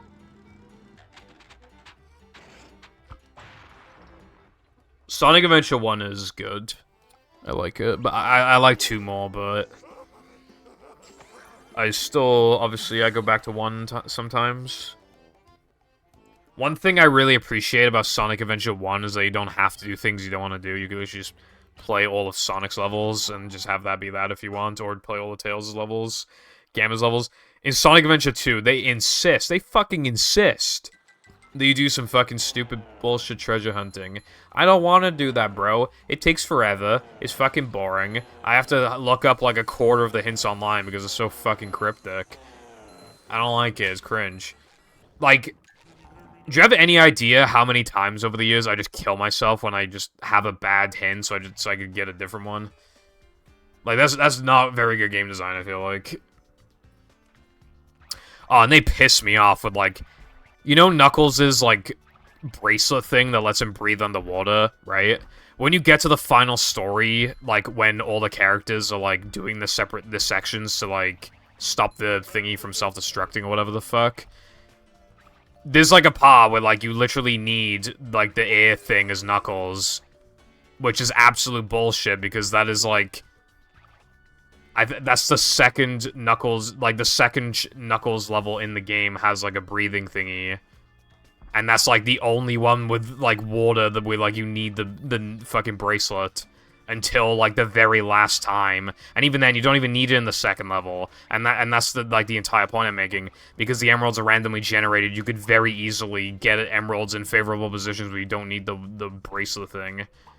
Like, bro, that's so stupid. You could have just had one of them be relatively close to the bracelet, like guarantee that one of the emeralds is close to the bracelet, and then it would have fixed the problem.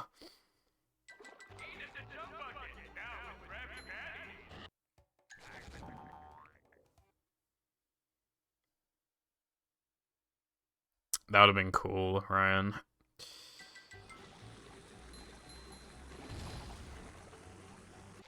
I wonder if they'll ever make Adventure 3. Yeah. I feel bad for Sega because, they made a really good, powerful console and then, like, nobody bought it. Hello, Six. What's up, bruv?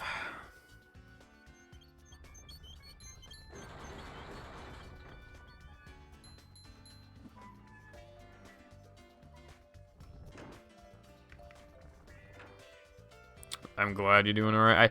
I'm doing, like, fine. I can't get a run. I got one run, and it died to fucking the game not lagging when I told it to. So, I have not... But other than that, I've just been playing my shit. I can't get a run. But, like, my day as a whole has been, like, fine. Nothing bad.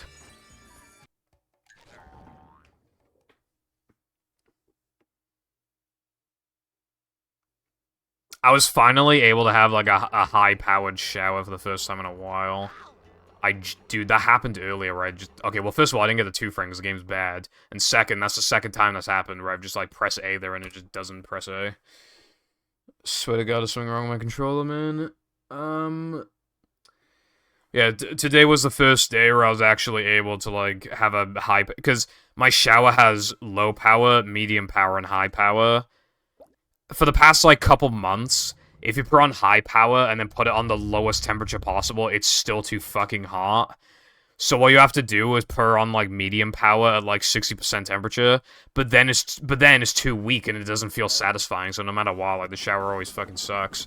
But today, it was still kind of hot. It was still a little hotter than I would have liked, but it was still just good enough.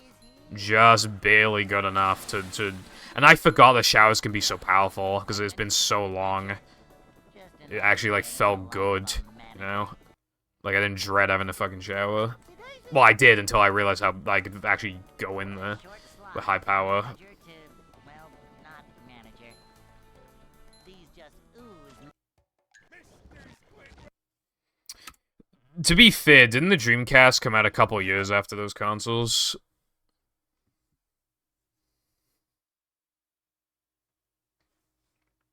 Welcome.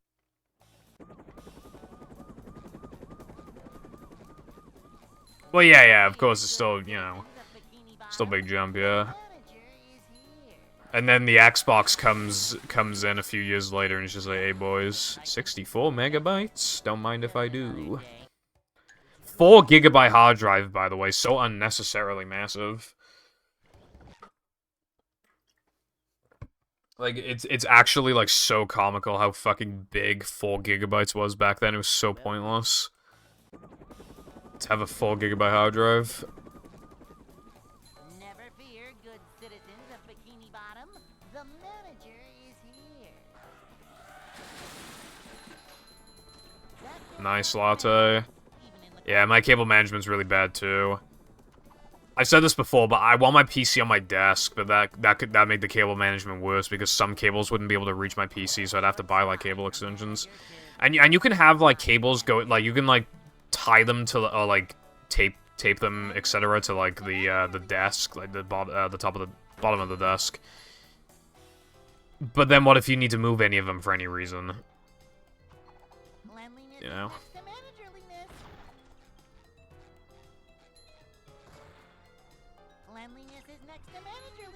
Yeah, it's 120 megabytes if you mod it. I do not want to mod my Xbox. Dude, there is a beautiful Halo Xbox in a retro game store I go to a few times a year. It's chipped and everything. Like it's good to go. It's amazing condition. Clock capacitor has been removed, all that stuff. And just like, bruh, I want it. I want it so bad. But I'd be too scared to even have it out. I'd be like too scared to damage it or whatever. I would never use it. Also, what am I gonna do 120 megs anyway? Most games don't even have the ability to access that memory. All you'd really be able to do with it is like play like those prototypes that require 120 megabytes of memory because like they were made on like dev kits.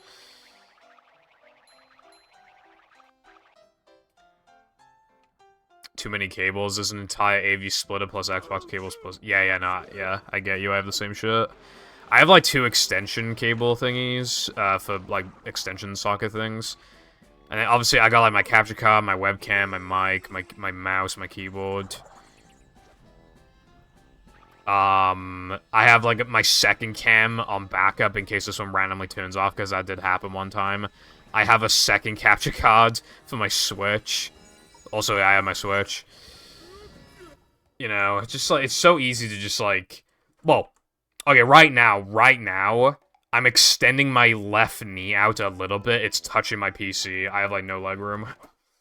And then if I move it this way, I could feel like 500 cables. Welcome.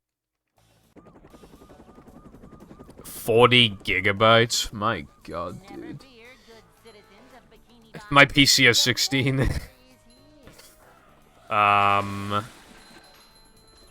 Sam. That's really cool to hear. Hopefully, you enjoy it.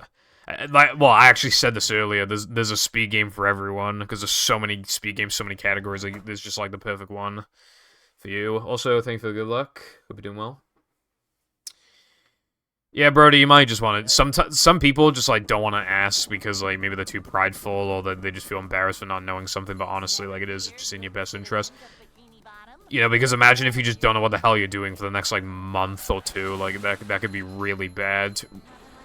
Whereas if you understand it now, it would make things way less frustrating, and you'd probably get better grades out of it too. I would imagine. It'd just be better for you in every way. Welcome. I have my PC above, like, a couple blocks of wood latte to let ventilation come through. It's still not gonna be a perfect solution, but, like, you can just lift it from the ground with just something. And that'll make a big difference compared to it just being flat on the fucking floor. It is better if you don't have carpet, but my floor's carpet, unfortunately, so it gets a lot of dust. Slide from manager to, well, not manager. A manager is always prepared. Boing. Because it has ventilation on the very bottom of it, so you just lift it up. Manager And then ventilation. Also, so that, like, you know, because it's just better if it's not just on carpet, I feel like.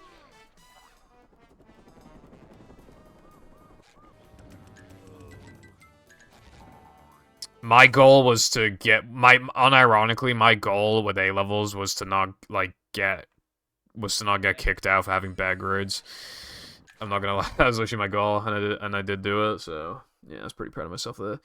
Thoughts on spiders inviting themselves into your home? If every spider right now, every single spider on planet Earth just instantly died within the snap, I would feel zero remorse.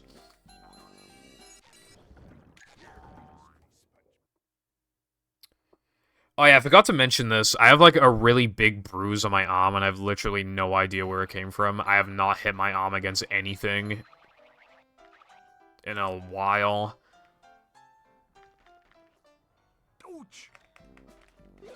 Like, it's, like, pretty, like, yellow, like, pretty big patch on my arm, and I don't know where it came from.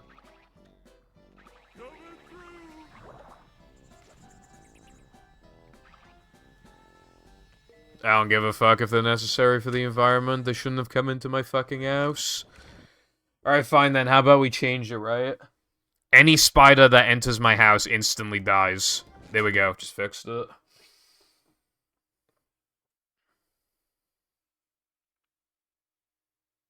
Welcome.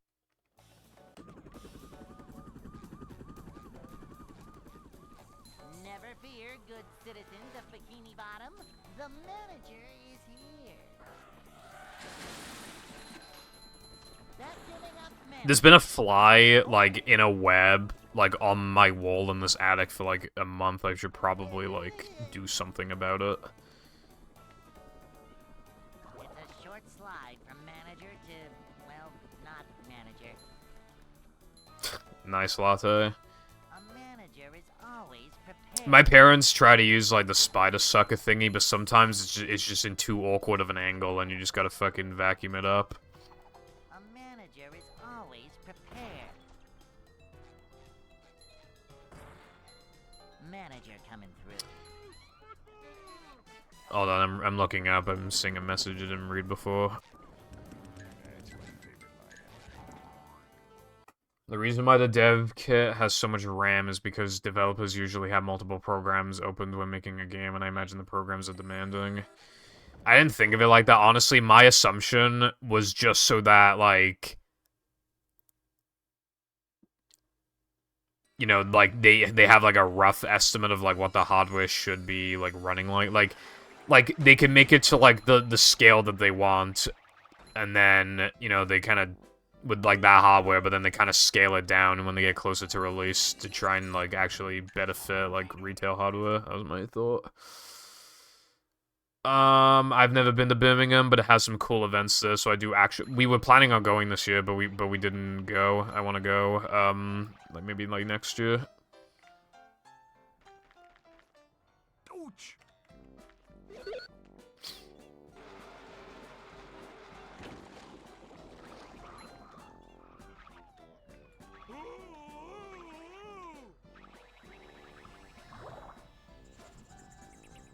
So yeah, apparently the place fucking sucks, but it has like a bunch of cool events there, so yeah. I don't know why we didn't go this year even, because me and Jam were talking about it. I don't know why we didn't go, I can't remember. Maybe he couldn't get the time off or something.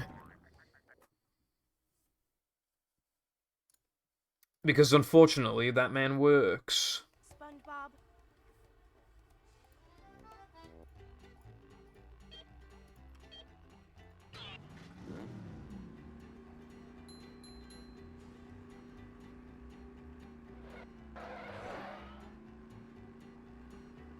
I was planning on going to New York City to meet up with somebody, and then we were gonna go. The plan was to meet up with Chatter in New York, and then we'd chill there for a couple days, and then we would me, Jam, and Chatter would fly over to Florida to meet the rest of my friends, and then we'd hang out for the rest of the.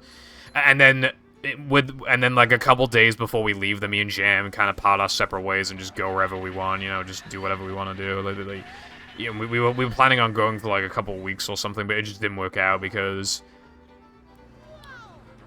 Jam is going on. So Chatter recommended that we do all of this in like January, because that's when they all have time off school, and Florida is like cold enough to actually fucking go to and not die. So much destruction. But Jam can't do January because he's going to Japan. So it just yeah, fuck the whole thing up. So now we can't go, and then we don't want to go in the spring or summer because then Florida will be too fucking hot. So yeah, unfortunate. And then eventually, well, Nova already has a job. You know, eventually like Casey and Shadow have jobs, and then we're not gonna be able to hang around with them for 2 weeks like we planned, or like a week and a half like we planned to. But it's just not gonna work. Because average American be like, I get 2 weeks vacation a year, Lamau.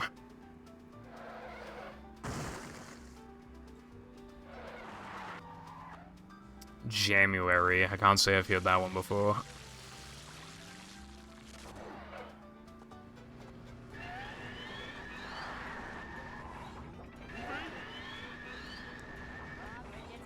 To be fair, like, everybody's critical of, like, where they live. They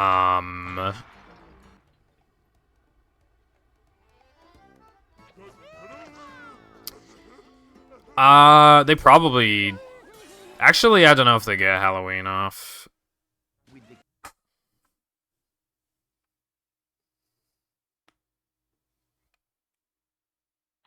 Plankton is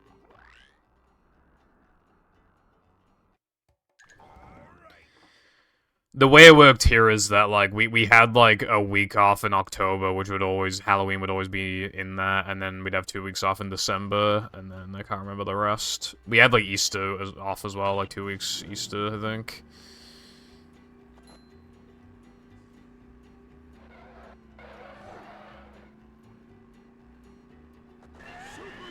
So, yeah, also, like...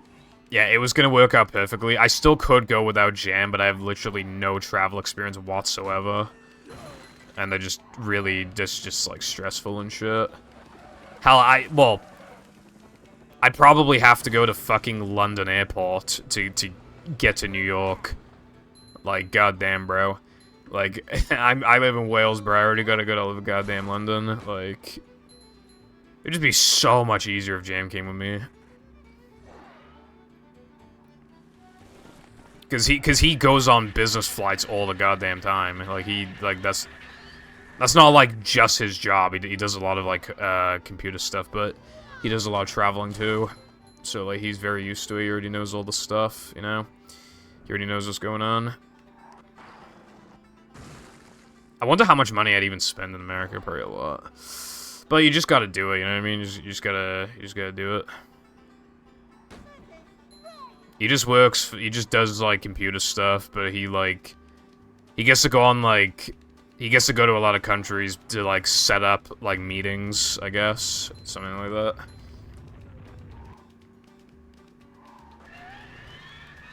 And he gets to, like, obviously he can't take the piss, but he gets to use his company's like business card for a lot of purchases. Basically, I think his company should like let me come with him for like emotional support. That'd be fucking sick.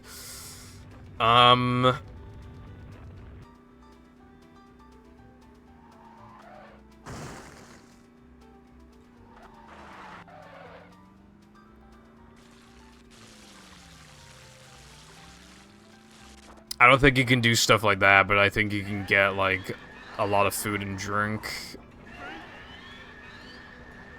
is going up. There's the edge of town.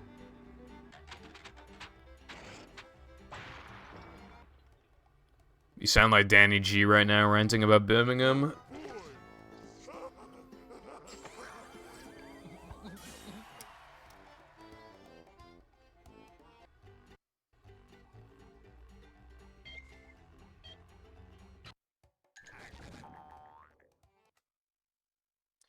I watched Nathaniel Bandy's video on going to one GameStop in every state in the US, and with a lot of them, there were just so many instances of just, like, road for, like, forever.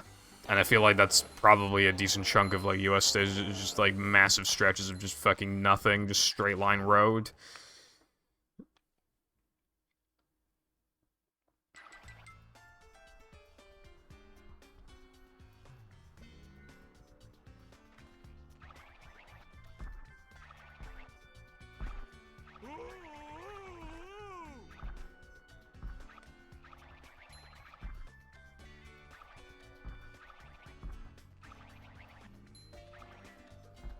Where's the road?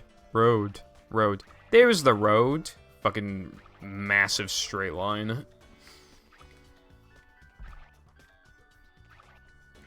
Dude, if I had the money and time to do something like that, I genuinely would. Like, if I was like a YouTuber and not like a streamer, like and I had the money, I would go to like every CEX, I think. I think that'd be fucking cool. I mean, that's a lot of CEXs. So maybe not all of them, but maybe, like, one CEX, like, per, I don't know, whatever kilometers or some shit. I don't know. It'd be some way to shorten it. Or maybe, like, going to CEX until I find, like, this game I'm looking for. I don't know. I think there's a guy in the UK, I think he has a YouTube channel, I think he's going to, like, every, like, Weatherspoons or something, or it might have been, like, every Greg's or something, it was something like that. He's going to, like, everyone. Do you guys remember the chicken connoisseur? I need to, like, do that, but, like, chip shop. A chippy connoisseur. That's just my channel now, I'm just like, what's up, guys? I'm in fucking Exeter Chippy, and, today we're reviewing the fucking haddock and chips. With curry sauce, I have no idea. He fell off as quickly as he fell on.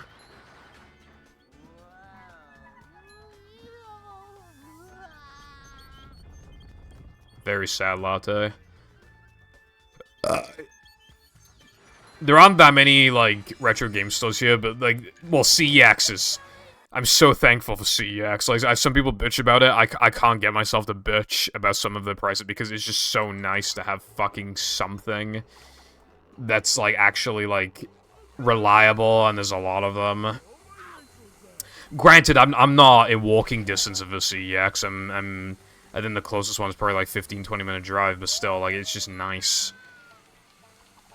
And yeah, you know, they sell a lot of games, you can get them like £2 cheaper on eBay, but like, you get the quality, like, assurance by going to see, like, you get it right then and there, so you don't have to worry about shipping, you don't have to worry about it, like, not showing up, and like, or like having to report the seller, like, you just fucking get the game, and you get like a 2-year warranty.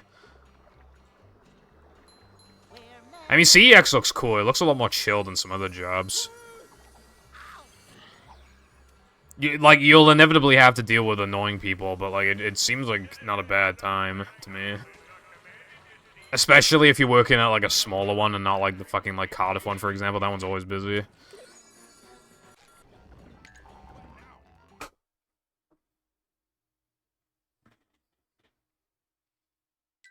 I found one.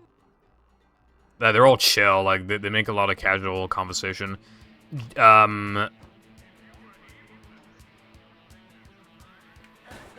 Like, before, they were talking to us about fucking Ed, Ed, and Eddie, which I thought was pretty cool.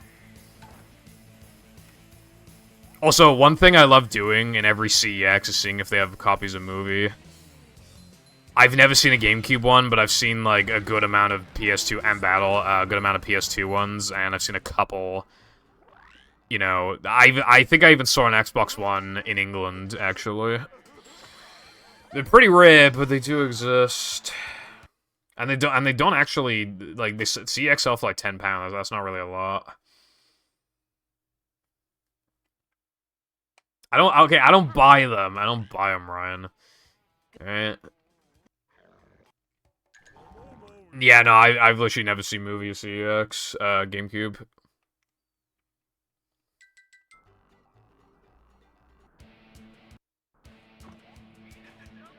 I hate this game. One thing that was really fun is that, like, we saw Xbox movie before for £10, but we already knew in England that in a retro shop there was movie for £5 on Xbox, and we were taking a gamble there because movie's very rare in CEX. But we went, we just said, fuck it, we're gonna wait a couple days and go to England, because at that point it'd been months since we went to the game store, but we just wanted to see. We just wanted to see if it was there. We were risking it for the biscuit, right? Risk it for the biscuit. It was still there. It was still there. Amazing. So Jam got Xbox movie for £5. And it was a good. It wasn't amazing condition or anything, but it was definitely good condition. Like, you can't really complain for fucking £5. Manual in good shape. Case is in good shape. The disc has some scratches, but nothing really, like, super serious or anything. You can't really complain. £5 fucking. That thing would be perfectly fine for runs. £5. Yeah. I got this super rare game for how much? And then it'll be like slightly blurred text on the thumbnail that very clearly says £5. It's just like slightly blurry. I'm feeling like more of a man already.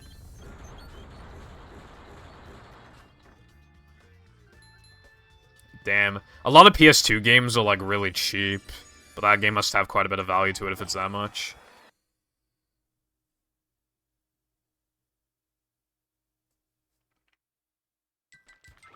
Why the Ugh. Dude, I've never done that before. I don't really want to continue this, but, like, you don't know what it's like to play ETU. Let me just say that.